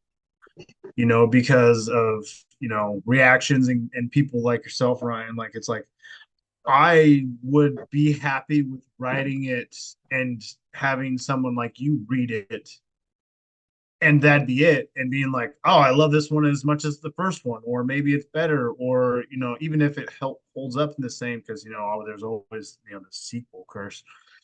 um but that that's satisfying, Yeah. and it's not like, again, not trying to please everybody or an entire audience of people, and just saying I put my heart and soul into this, and I don't want an attaboy, and I'm not really looking for validation. I just want to share my stories with people, and just like want people who want, like, if you want to read it, thank you. Really, the thank yous is the most important thing that I think I could ever say, because you don't have to. Something compelled you, pick it up. I like to think that the cover is that important. Despite what we grew up learning, not judging the book by its cover. Which again, your guys' bit is great on that. But it says a lot to be able to just reach anybody, and then to have someone say, "No, I want to. We do this. Let's talk to this person." It's like I'm not asking for this. To be invited, that's an honor. I'm honored to be here, man. Like genuine. Like I've been like stoked all day just to do this because of what you guys do. That helps people like me, and the fact that you enjoy doing it. I mean, like thank you. No, it's it's my favorite part of the week or the day or whenever that when I know we're recording, and because it's the conversations that we have, and the fact that I can read your book and then have a conversation with you about your book. I can't do that with Stephen King or Dean Koontz or anything like that. And I've said it before. Some of the books, the horror books that I have read, yours included, have been way better than Stephen King, in my opinion. Stephen King books, Dean Koontz, Christopher Paul, all the books. That's all, folks. We're done now. He said that. I'm sorry. Soundbite. No, I truly mean that. I truly mean that. I don't just say that because I'm trying to blow smoke up your ass. I really mean it. Well, and I can tell, and that's the other thing too, is I can see your face, and I can hear your voice, and I believe you, and that's fantastic. And I hope that you can tell how much it really does mean to me. That reminds me of something. When we get done, whatever, I want to make sure, like, I'll forward to the email you guys sent me or whatever. I'll forward you a short story I wrote. You'll like it because it's horror. It's a crime thriller, horror centric type of a story. It's fucked up. I have a friend. I have a very close friend. Love her to death. Her name's Stephanie. Worked with us at the jail for a number of years, and she moved, and her husband was in the military, and they moved from here to Louisville. And she, with all her education she was working in her mental health department at the jail, and she's very, very good at that. But she also, I think she'd also been a coroner prior to that, I believe. So she had that in her tool belt, and they were moving, and so she got a job with Louisville PD as a CSI, as a crime scene investigator, and was leaving. And I knew that was happening, and a close friend from work, and still, who was very, very, very close to her. She's like, "Oh, well, I'm putting this, like, basically like a yearbook kind of a thing, like to sign everyone to put a message in or whatever like that." And every year I worked there at the jail. I was lucky. Thank you, God. The 15 years I was there, um, I would the longest portion of the year was the beginning as far as shifts were concerned. I'd work day shifts and then night shifts. And I hate night shifts with a passion that is only rivaled by hellfire. And I would take December off every year. I didn't know that this friend, her name's Shauna, and I love her to death. She had this thing that she was just passing around, and then she happened to be throwing a Christmas party, and I was going to the Christmas party, and she's like, "Hey, you haven't signed this for her yet," and I'm like, "What are you talking about?" Because I put up notices at work, and this is like, I don't know, say like December 15th, and I'm like, "I've been off for 2 weeks. What are you I like, you didn't tell me you were doing this." So I decided, well, you can't send this to her till I'm done with it. And it was a thick book, right? A notebook kind of a thing. And hardbacked and everything. And so I'm like, oh, fuck that. I'm taking the last half of this son of a bitch. And I'm gonna write her a story for her because she liked my writing. And I'm gonna make her a character, of a crime scene investigator in Louisville. So I came up and I made this short story, and it's called Snuff. And after she'd moved there, and I didn't have it finished by the time she left. And the book, well, people weren't done with the book anyways. And I thought, well, I'll write it. I'm not great at short stories because my ideas just want to become so much bigger all the time. And it's probably more of a novella. And anyways, I get it. I start writing. And I'm like, I'll do the outline. I'll type it out, and then I'll handwrite it in the book. So it's like can't get any more personal than that. And then it became too long. I think it's like 75 pages. So I mean, it's literally a novella. And I wrote it, and I made the main character. Her name's Stephanie. And I think actually when Shauna sent the book, I printed it and I put together a personal like notebook with the story and blew her away. And she read it, she loved it, and she's like, "Do you mind if I let other people read this?" And mind you, I was like, A Dangerous Man had already been out, so people had read my book. She's a great friend. She talked me up, and she let one of her coworkers read it, and they loved it. And because they're involved, they watch the serial killer's story documented as a lullaby before they go to bed. And so this lady she worked with at the PD read it, and she was trying to start Interview with a Vampire, I believe. Yep. Or one of those Anne Rice books. And Stephanie sent me a screenshot of text message from her showing her, like, she's like, I'm keep trying to get into this Anne Rice book and it's not good enough. She's like, can I read that story again? And I'm like, wow, like that's freaking Anne Rice. She's iconic. Like, I'm like, wow. And she's like, yeah, you need to finish it. And I'm like, what do you mean to finish it? It has a very ambiguous ending. And I'm like, no, I'm not. I'm not finishing. And like 3 years later, I wrote some more, and then I left it just as ambiguous. And I tied like a personal thing going on that she had told me about from like the police department and stuff. Like I kind of tied something to it in the continuation of the story and whatnot. But I'm gonna send it to you. I'm gonna email it to you guys, and something extra for you to sink your teeth into when you have the time. Because that comparison, I mean, I'm obviously I'm ranting here because like I'm on cloud nine. Thank you for that compliment. I mean, you can't throw names like that out there, and like, I mean, you could have, when you edit this, you could probably end the podcast right there. Just like this thing won't shut up now. But yeah, and so I've like those kinds of compliments. Like I've had a few of them. One friend compared my writing to Dan Brown at one point in time, who I love. Like I, those books, but I never aspire to be any of them.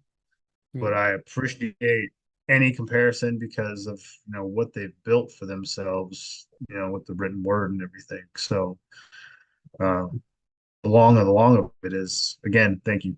You're very welcome. It's very well deserved, and I completely get where that friend of your friend is coming from because after I finished reading yours, I went back to a R.L. Stein, the creator of Goosebumps, wrote some more Oh adult yeah.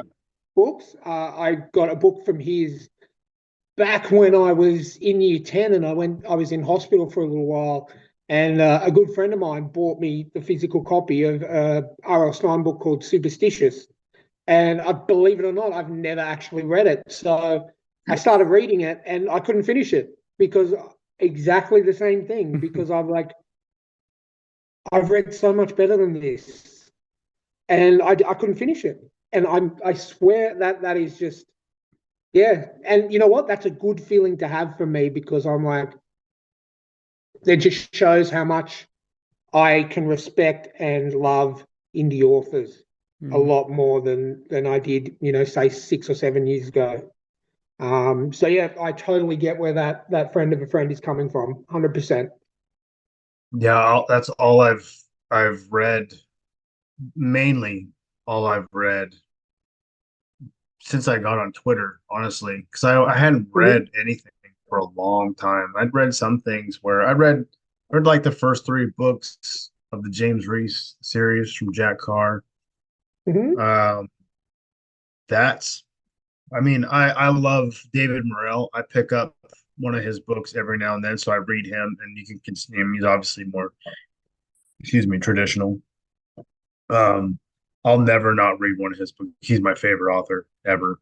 He has one book that I reread every once in a while, called The Fifth Profession, my favorite book in the world. I There has to be a movie made. He's still around to be able to help with it, like maybe even update it. I gotta find the movie that they made. Just made a movie of his adapted his book Creepers, and that's a horror movie. I gotta find that to watch. Actually, fuck, maybe I'll do that tonight. Later. um, but yeah, he's one of those he's one of the people who was one of my main inspirations of writing. Discovering books and really getting into them was like he could write other things. It was like that was my first introduction to like, oh, this author isn't just writing horror books or action adventures finals. And he's a master thriller, action thriller writer. Created Rambo, and the drama and things that came of that. Even the adaptation of, like I think I have Rambo 3, the book for Rambo 3 around here. I zoomed through that. And like again, I'm a self-proclaimed slow reader to a degree. Like, you know, very few books have I read in less than a week or a month. Yeah. But they've been indie books. Like I blew through Hot Dose of Hell. Mm-hmm. I think one and a half, like maybe I think it was like 2 days, just because I had to go to work. Mm-hmm. Was Sledge versus the Labyrinth. Yep.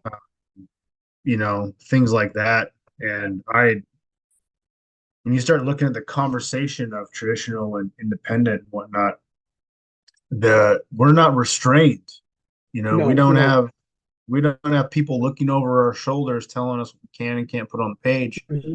Yeah. because it might upset somebody and offend this person and offend this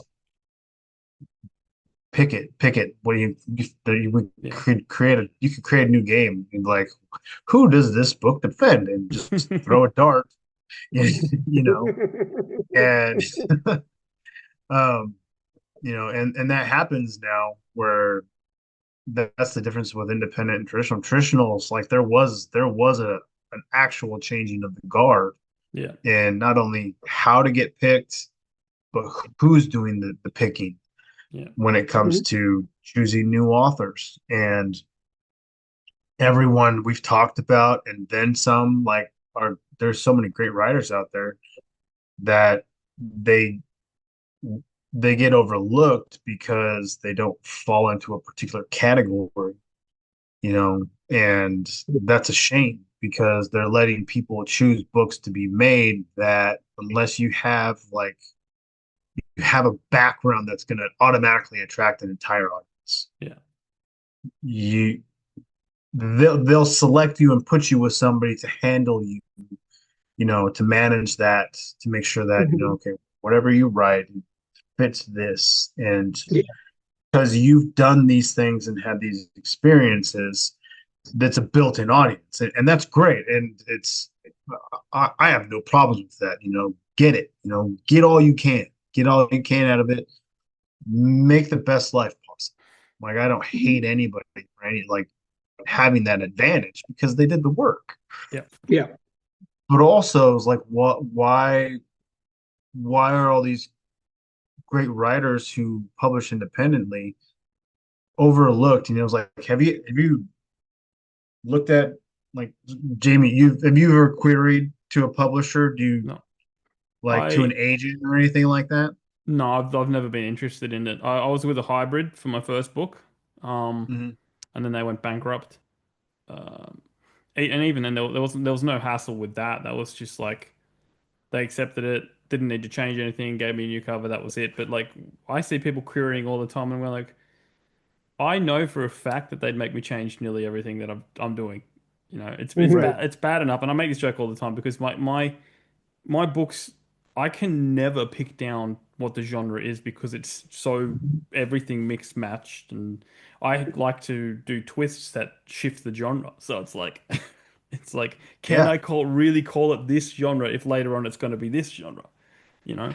Well, I struggled with Where the Children Don't Play because I was like, well, it's obviously not straight horror. It's not straight psychological. Mm, It's not straight action.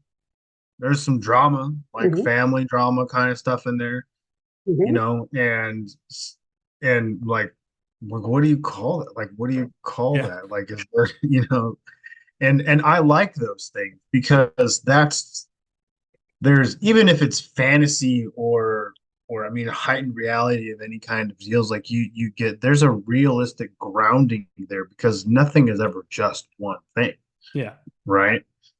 And so, but Mhm. yeah, like, so the querying and stuff, like, count yourself lucky not trying to jump into the dating pool of finding an agent. yeah, Like, it's so twisted and ridiculous. And like, it'd be like, okay, I have to, I'm going to query both of you.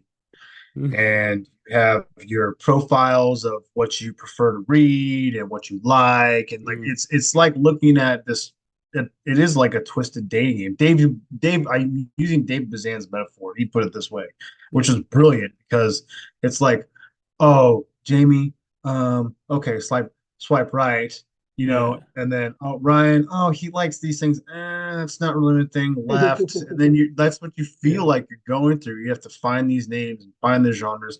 And then it's like, well, they all have 50 different genres listed yeah, under their name, and which includes every possible thing you could write. And it's like, how do I know how do I know this is the right person to yeah, try to work with? Like, yeah, and they tell you a little about who they are, a little biography, who they are, what they do, like how long they've been in the industry, what they've helped make, yeah, who they work for.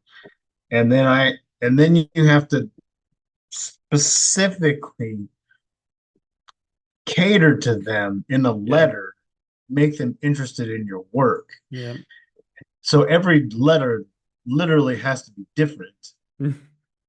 And that's exhausting, yeah, And then Mhm. I don't even get a drink out of it. No one buys me dinner. You know, like it's those things where it's like, and it's not speed dating either, because it's like you have to do research Yep. and then change the way you word this and oh, it's Yep.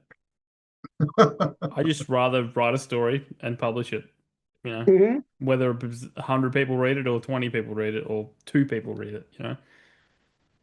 exactly. And that's the fun of it Yeah. too, is you don't have that limitation. You don't have that pressure, Yeah. honestly. Am I ever gonna, like, I don't look at like, well, I need to recoup what it cost me to make my cover, Yeah. right? Like if that were a foundational goal before I Yeah. could write my next one, like I need this book to fund the next one, Yeah. like kind of a thing. If I never get another, probably never get another book, made, if that was, and it seems like some people think like maybe they have something similar like that in their thought process. I don't know. Not maybe not that specific, but it's just one of those things. Like I don't care. I'll tell you right now, because I know the covers and things was on the list of topics and things like that. I paid Hmm. $700 for each one of those covers, and to me, they're worth every penny, Yeah. Mhm. every single. Um, wouldn't change a thing. I got exactly what I wanted. The Yeah. the artist, she works, Janelle and Molly and Eamon Yeah. work with her. Her name's Jelena Gajcik. She's Serbian. She's a goddess to me. Mm. Um, she did A Dangerous Man, and just the conversations were back and forth for quite a bit. And when she nailed it, she nailed Yeah. it. And then I actually specifically, I used to draw a lot growing up, and I never did it to do, I used to be able to do portraits in pencil. Mm. But the skill set is diminished to a degree. But I drew up what I wanted to Mhm. make the cover to be, and then uh, I spent 36 hours over a period of time, not straight by any means, uh, prompting Chat GPT to take that what I'd drawn Yeah. and make it into a cover image that was something that better represented what I was trying Yeah. to make, or what I wanted to present. So I took those things and I gave it to her with some explanation. And the first thing she sent to me was fucking terrifying. It wasn't anything. It wasn't close to really what my description was, honestly. But I was like, "Ooh, like no one's gonna want to look at this. Like it's like you shined your light on this person's, bookshelf and saw that, you probably run out the back door. It was like she did an amazing. She did an amazing job. Yeah. And Mhm. then some fixes, and then eventually we got on the right track over a couple of maybe only 3 or 4 iterations, and then just Mm. adding in some details. Yeah. And yeah, I mean, this, if I ever got this made into a movie, part of the contract will be is that the cover stays exactly the same, Yeah. Mhm. just to honor like the work that she did. Because Janelle had told me that they even spoken, and she brought up working on my cover because she was working on Spider at the same time. Yeah. Mhm. It's like it's so challenging, and I'm like, what is she talking about? She's killing it every time I talk to her. Yeah. Like it gets better. It becomes more and more, she's easy to talk to, and talk about specifics and Yeah. and changes and things like that. It's incredible. I will, like, I thought, I was thinking at one time I eventually will start learning how to use these programs and just do it myself. I'm pretty artistically inclined, Yeah. and I'm like, I got the one. Yeah. I'm gonna, I got her. I'm gonna, as long as we're both on this planet and I'm gonna use her for everything that I do now. I don't care. I Mm. don't give a shit what it costs me. Yeah. I don't care if that book cover ever gets paid back. Um, she's mine. Yeah. Mine. She's my Mine. cover artist. Yeah. It's good. It's good when you find one. I've got two that I got one that I've done for most of my book. I basically went because I knew my old publisher was pretty dodgy. Like they were fine with me, but I heard horror stories from other authors. Yeah. I was like, going like they're probably gone out of their way to find really cheap artists, and I tracked them down, and I work with them now, and they're great to work with. And they're Yeah. pretty cheap and they're top notch, you know. So I'm Yeah. sticking with them. But then I'm a part of this anthology with a whole bunch of other authors like JCM Byrne, Mike Molman's running it and stuff like that. Um, and he uses an artist called Dimitri someone, and he is so cheap, so quick, and I'm like, you're my backup, you know. Like if I eventually do dive into proper fantasy, I'll probably get him to do all my fantasy stuff. But it's just good to Mhm. have reliable artists that you Oh, can just, yeah. And I mean, I'm not like I don't really care to get into the whole AI yeah, category stuff because I know some of it is probably I don't know what she did. I yeah, don't know how she made it. I don't know how she rendered it. I don't care. Um, because it came out exactly what I wanted.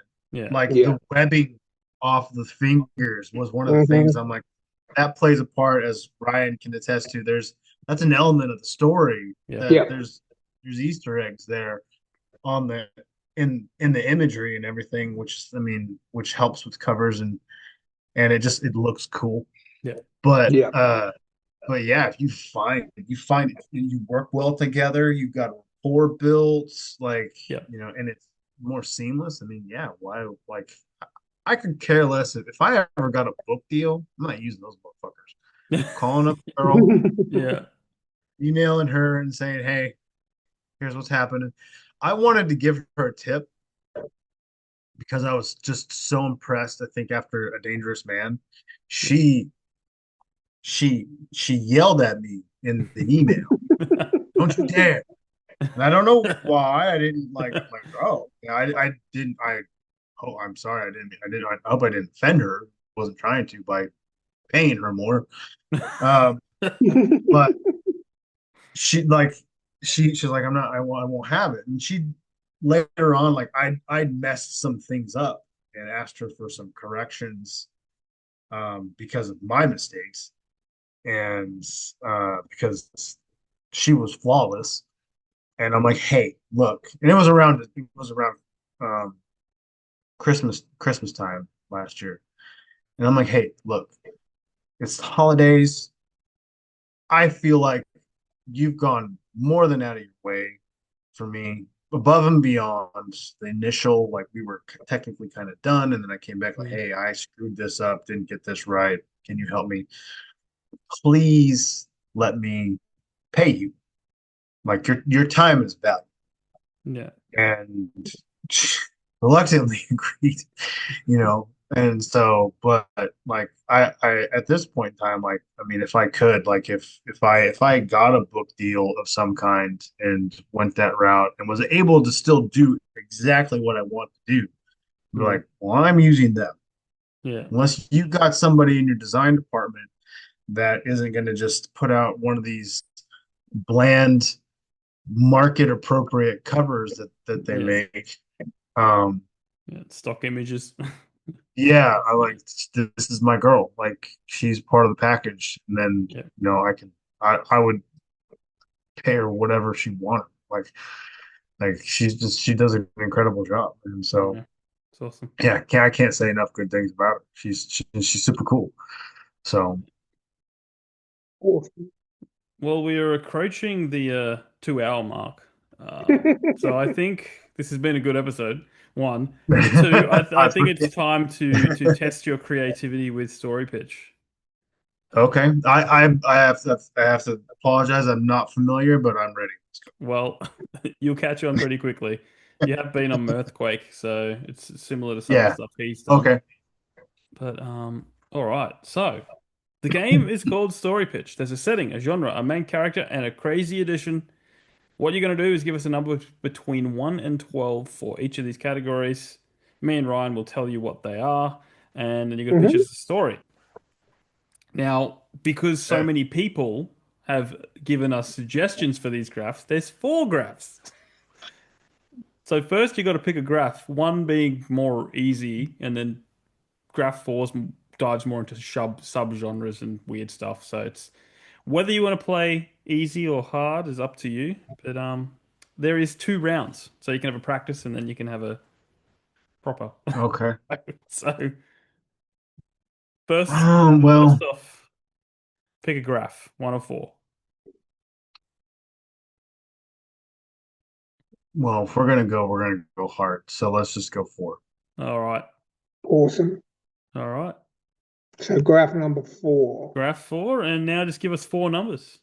And you can double up. You can go 2, 2, 2, 1, or something like that because they're all different. So Okay. Let's see. Well, let's go. Uh, see, this is first one. We'll just go. Let's see. Let's go 1, 3, 5, and 7. 1, 3, 5, and 7. Okay. Yeah. All right. Well, this is definitely one we haven't had before, but you're. Oh, maybe we have. Well, it's rare. But basically, your setting is a cooking class. Okay.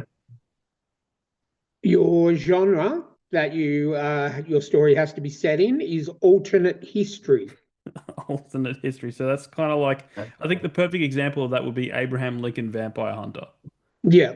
Yeah. You know, or Or there's a show on Prime called Man in the Man High in the High Castle. Castle, which Yeah. is, I think that's Yeah. if Germany won World War II Yeah. and Right. everyone's living in that world. Okay. Your main character is a hypnotist. Oh, okay. That's interesting.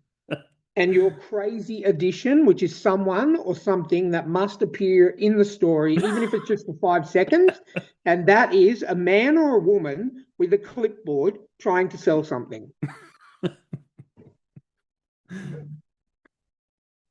That is interesting. So you've We got told you number 4 was the hardest. yeah. Yeah. So, and how long do I have? Oh, pretty much as It's long a as you pitch, want. so you can It's a take some pitch. time Oh, to okay. think about it. Yeah. But say, for example, you're in front of a publisher, or you're in front of Netflix or movie studio. We want the pitch, so we can say yes, here's the funding to create Yeah. this project. So it's like a rough idea. I Yeah. mean, we've had people Yeah. bullet point it, we've had people act it out. So it's like Oh shit. pick Okay. your Pick your poison, huh? pick your poison. But while you Let me go while get you my costumes, guys. No. while you think about it, we'll run it through again. It's an alternative history set in the cooking class. Your main character is a hypnotist, and you've got to have a man or a woman with a clipboard trying to sell you something. You can turn it into horror if you want. Just saying. Well, I mean, alternate history. I mean, that can be.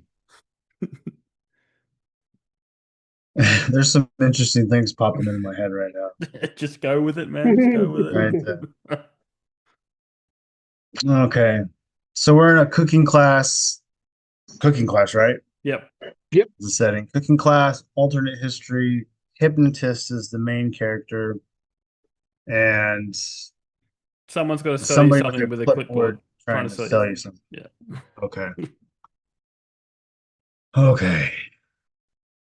So many of them, like my imagination is just shotgunning things at me right now. That's what we want. Okay. We're in a cooking class. Cooking class takes place in Alcatraz. Mhm. Takes place in Alcatraz during post World War II. Mhm. Japan is one. Mm. Mhm. This is the birthplace of Kenny Bonas, and it's being taught by a man who is an inmate. And we're just going to call him Guko, Son Guko. And he has special powers. Mhm. And he is used to eating so much, he's just so good at cooking. And his class is made up of a guy named Ray Rachel and Stuart, Martha. They're his lead. They're his best students.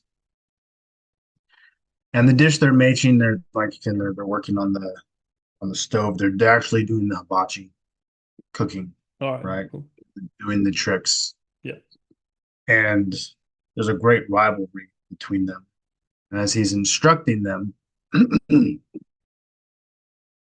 they're going round for round, equal, the flip, the onion volcano, like it's just getting elaborate to the point where it's like, how are these people able to do these things?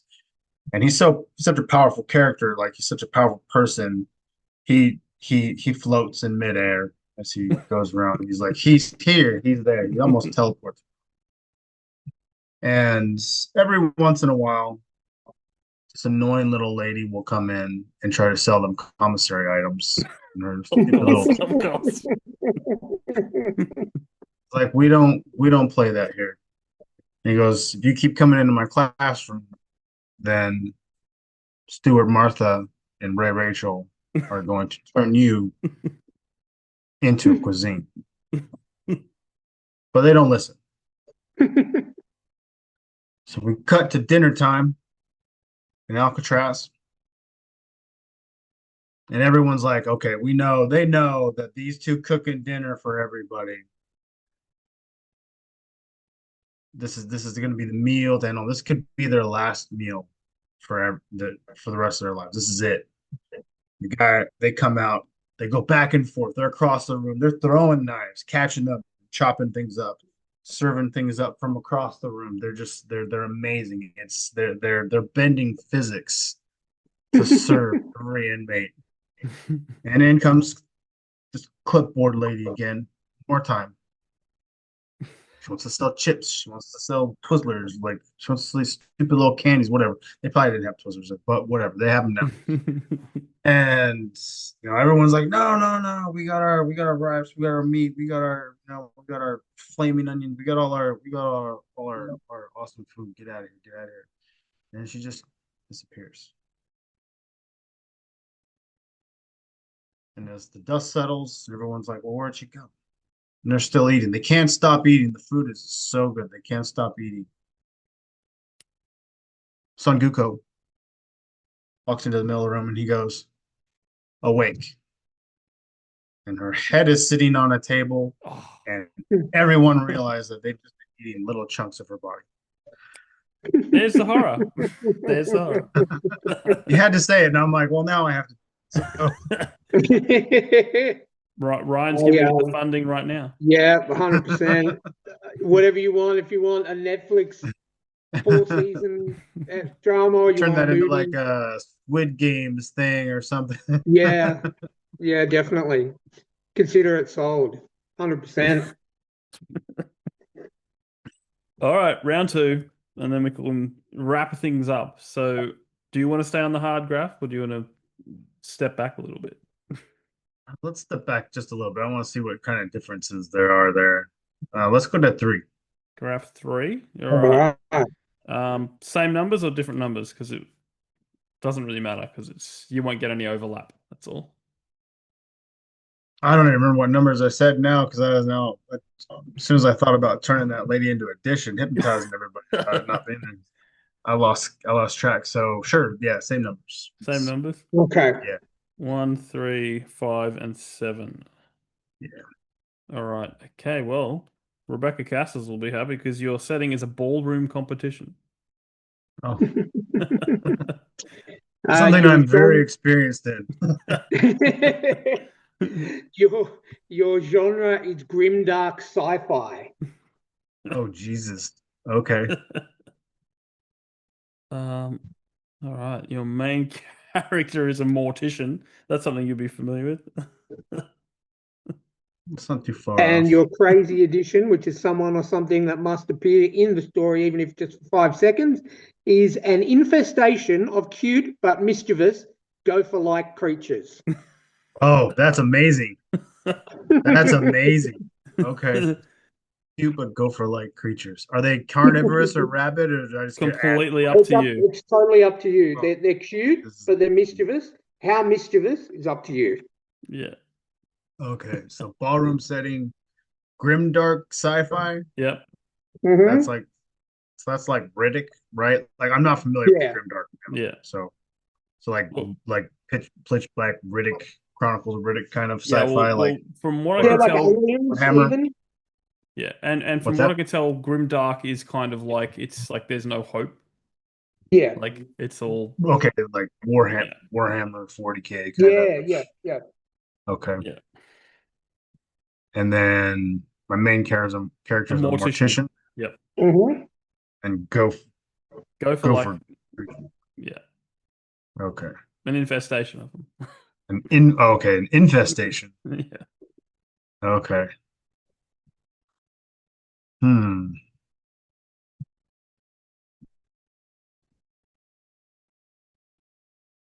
Well, we'll call it Battle Axe. In the world of Battle Axe 50K, it's 40K subs. But in the grimdark sci-fi world of Battle Axe 50K, everyone's reprieve for the week is Dancing with the Stars.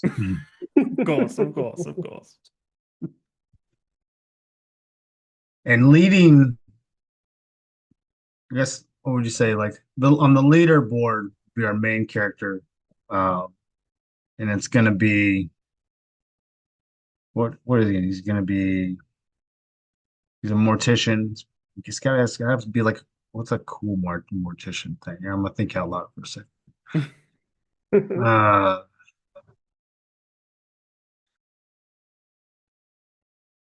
it's gonna be a battle tank mortician. Nice. It means he he has to wear oversized mechanical armor and essentially turns into a human cannon and has to assess people. It's the only way he protects himself on the battlefield. And so while he dances, he has to keep his tank barrel that's on his shoulder steady because it's heavy, and keep it from shooting the audience.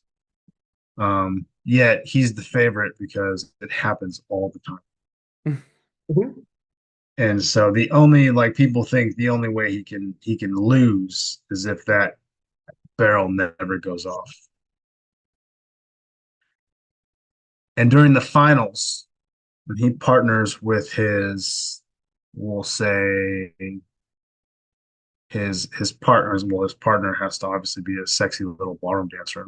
And so she just looks just a sexy little ballroom dancer. He basically just swings her around while he randomly shoots the crowd to whatever song they pick. And this time it's going to be Living La Vida Loca. Of course. Of course. And while he's dancing and just hypnotizing the worlds in their reprieve, believing they're giving them some kind of hope, an infestation of gopher-like beings with these nasty needle-like teeth and an insatiable hunger for human meat burrow through the floor into the dance hall.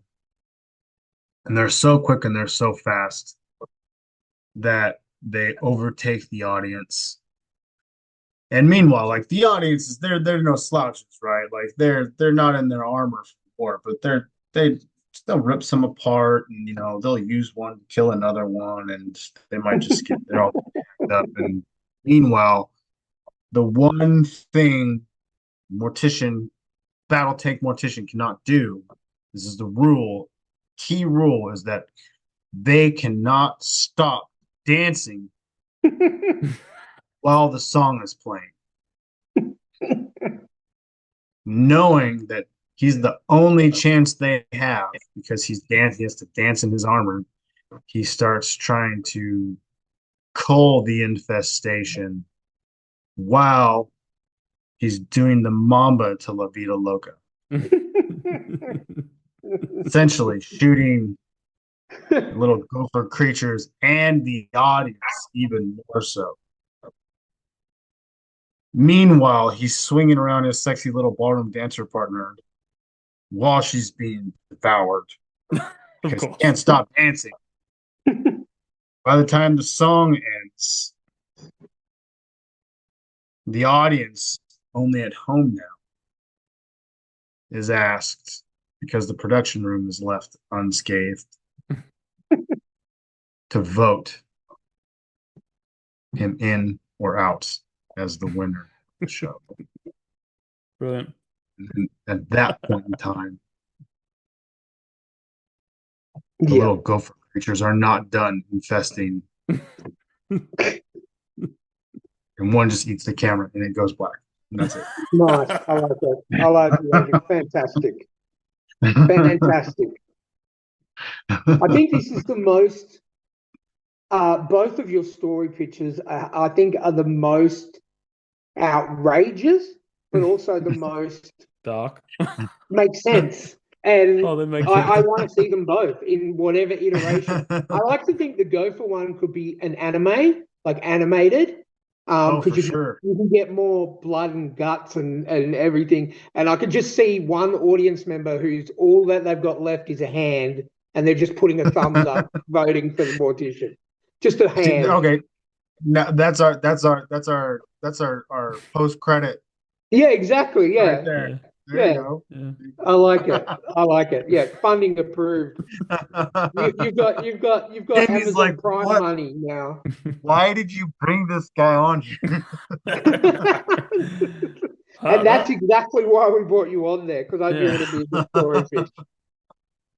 that's it. That was fun. Those are always fun trying to think on your feet. Yeah. Throw something. Last week's episode with Dan Roberts was really, really good. He was just like, this is so easy. He's like, my daughter asks me to do this all the time. You know, it's just like, I Tell me a want this. Yeah.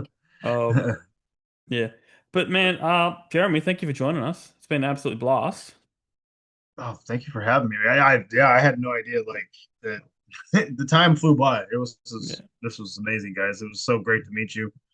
Thank you for inviting me on here. I'm honored. Like this was a great time. I'm happy to be here. Oh, Yeah. 100%. It was a long time coming, and it's just you're one of the few guests that I've had on the show where I've actually read the book before we have you on the interview, because normally we get you on the interview and then I buy your book and then I read it and review it Yeah. and all that. But I've already done that for you. I think Oh, you right and on. Janelle Schiecke are the only two guests we've had where I've actually read the book that you're on Yeah. board to promote. So I encourage everyone to get out there and buy A Dangerous Man and buy Where the Children Don't Play. I haven't even read A Dangerous Man yet, but I know it's going to be great just from the way you've described it. But Where the Children Don't Play is a great story. I encourage everyone to get on board and pick up both those books and everything else that you do in the future. I appreciate that, guys. You can't ask for better support than this. I mean, we're across the world, from each Mm. other, and building a rapport and friendship, and I'm going to support you guys and push your episodes when I see them, and everything. You guys are just you two great dudes, and this is what it's about right here. Yeah. It's just literally just being awesome. Like, you guys are awesome, and thank you for having me. Thank you for the encouragement and the compliments. And I'm gonna send those to. I'm gonna send that story over. I'll send both portions of it to you, so you don't. I mean, you're gonna get kind of left on a hook no matter what. But I'll send those to you guys, so you Sweet. from that little story that I told.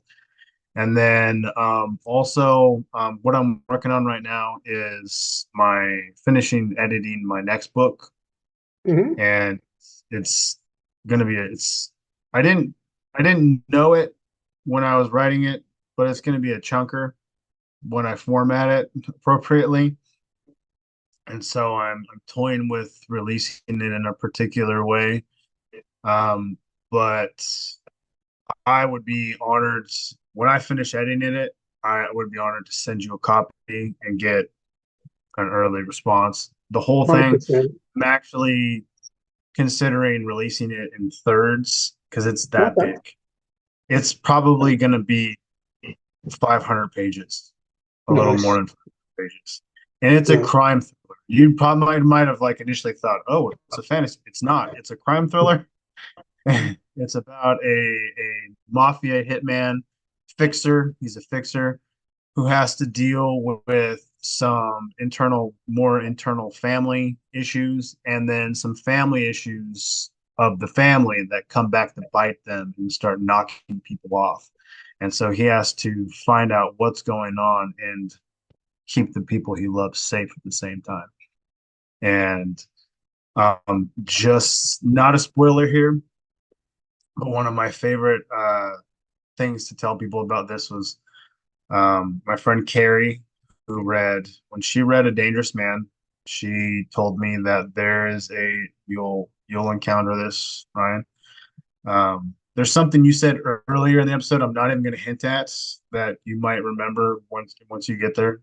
It might entice you to read it sooner when you have time. But there was a scene that made her so mad that I did what I did, that she had to put it down for 3 days Wow. and then was forced to pick it back up because she just knew that payback was going to be worth finding out. Mhm. Mm.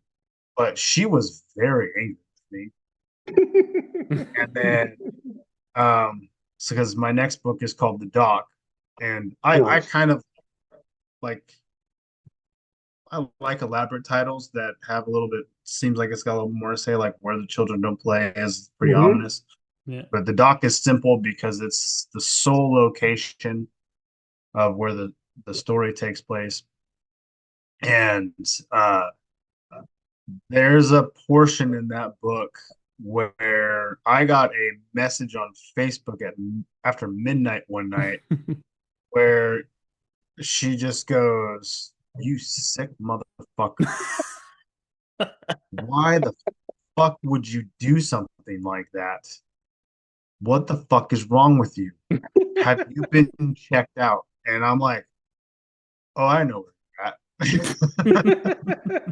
And I honestly didn't consider it to be that twisted, but the people who've read it was like, "What?" Like it. I think I honestly think that the sequence is pretty creative, and I've never heard of or seen anything like it before, which is part of the reason why I did it. So, but when I get all done, when I get it formatted, free publish release in full, I would be honored to send you an early copy of that, of the digital, not, well, 100%. I'll send you a PDF of it or Yeah. whatnot. Because I would love if there were a million of you, and if there's just one person like that's good enough for me.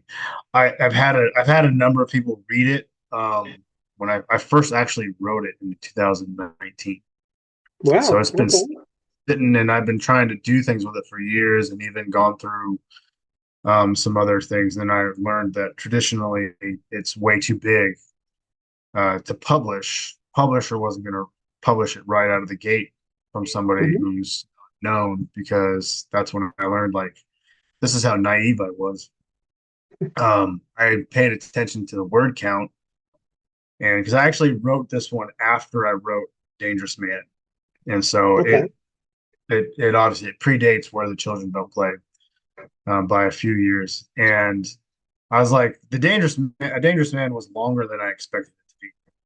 And I just wrote what the story wanted to be. And that's, I think a lot of authors look at that like, this is what the story wants to be. Mm. This is what it is. And I'm like, the next one's got to be at least a little bit shorter. And so in my Word document, it was 397 pages. And that's about 40, somewhere closer to like 45 pages shorter than A Dangerous Man. And Hmm. I was like, perfect. I paid attention to no other details, right? And then it got in front of the right eyes, and they're like, dude, this is 180,000 words. And I'm like, so? That meant nothing to me because I was Mhm. ignorant to what that actually meant. A dangerous man has 160,000 words. Mm. It's 400, like initially it was 436 pages, right? And Mhm. then my second edition with front and back matter and all that stuff was like 452 pages. So I was like, oh, they're like, yeah, this is like a 500-page book, dude, as a crime thriller. Nobody does that. It's not a thing. And I'm like, it doesn't read that way, I was told. Like, no one's told me that it's like it reads like it's a brick. So I'm proud of that. I'm proud of that. Um, but yeah, so it's gonna be a chunker, and I got to figure out like how I'm gonna hopefully be able to split it. I want to do like a month to month, 3 month back to back portion Okay. release. Yeah. 60,000 words a piece or so. A couple of other people, Tim McKay, I've talked to, he edited Nice. it for me fully. And his notes are just fun. Like because he's so good. Because Yeah. he's an English professor, and everything. So, and he communicates so well. His notes are fun and easy to work with. He understood what I was doing with it. I wrote it very, very specifically. It's one of those things where I had an idea and then it blossomed Mm. so quickly. I had to write. If I wasn't working, I wrote. Like I literally stopped doing everything else. Mm. And so I'm very proud of it. I really am excited to release it. That's my next immediate thing on top of some other things I already have in the works. But yeah, I would love to send you an early copy. Yeah, for And now sure. I wish I could just mail you an ARC or something and it didn't cost me a fortune. But if I can figure out how to do that, I will. So it'll that would I would love to be able to do that because I appreciate what you guys do. Thanks. I appreciate you having me on here, and I appreciate your sentiment, Ryan, especially of just saying you want to read whatever I write. So guess what? I'm Yep. going to hold you to your word. Yep. 100%. If you're down, man, if you're down, I'll send you early stuff all the Yeah, I've said that time. to, I think, four authors since we started this podcast, that you have a fan in me for life. I will literally buy anything you write, without even thinking about what it's about, because I trust the writing. And yeah, Mm. there's four authors that we've interviewed that I have said that to, and yeah, 100%. Anything you write, anything you put out, I will buy, and anything you send, I will lap it up. Uh, Thank you, my friend. I No literally worries. you guys are friends now. That's it. That's all it is to it. And when third wave goes down, expect a call, expect an email. Definitely. We'll arrange Definitely. it. We'll check Sounds that good. box on the bucket list, boys. That's Yeah. it. That's Oh, it. yeah. Nice. Awesome. So do you just want to tell our listeners and viewers where they can stay up to date with what you're doing, where they can buy your books, where they can follow you? My books, mainly you can find my books on Amazon. But I have them uploaded through Ingram Spark, so they're pretty Yep, much everywhere. anywhere. Yeah, Barnes and Nobles for sure. I did a signing there. They had me there because I have it up there. Target, if you like to shop on Target, like places like that. If it goes through expanded distribution through Ingram Spark, yeah. uh, you can find my books there. You can search them and Google them. I don't know if I'm really active on X. I swear a lot on there, so if you're not into that, it is what it is. I'm pretty raw. I'm on Instagram, Facebook, JL Engel, JL Engel author, JL Engel 5 on X. I don't have a website. I'm trying to think up some ways I can put something out there creative. I do have a particular aspect I want to put in there. That'd be unique. I know I have not seen anybody else ever do. Mhm. Um, that would be really neat. But I don't want to throw that out there yet until I can actually get it done. I'm not tech savvy, so just it's daunting for me to think of like what it is to create a website, even though people are like, "Oh, it's super easy, man." Yeah, but I'm very picky, Yeah. so it's not that easy. So, but yeah, you can find me online on Facebook, Instagram, X, especially for writing and whatnot. And yeah, I don't take DMs from generally. I have no DMs in my XPM, but people seem to ignore that. But if we correspond and you're an author or Yeah. podcast and someone who's read my book and is like and whatnot, and there's something we can relate to other than like, oh, I seen your book and maybe you'd like to look at my work and like I could work for you. Yeah. Those people fuck off. They're so annoying. Yep. But if you're a cool author or whatever like that, and that's cool if they say hi. But yeah, mainly that's where I'm at on there, and yeah. So once I have a website up, people know about it because it'll be dope. Cool. All right, guys. I'll leave all the links down in the show notes. Please be sure to grab a copy of those books. Ryan will probably plug it every single episode now. Just saying. So, yeah, if you want to reach out, Book of the year. Book of the year. Book of the year. That's it. If you want to reach out, thetrueandthefictional@gmail.com, please check out our sponsor, Rebecca Castles, our honorary sponsors, Janelle Schiecke and Alexander Robb. All their links are down below. Until next time, keep supporting those indie authors, and we'll catch you on the next episode.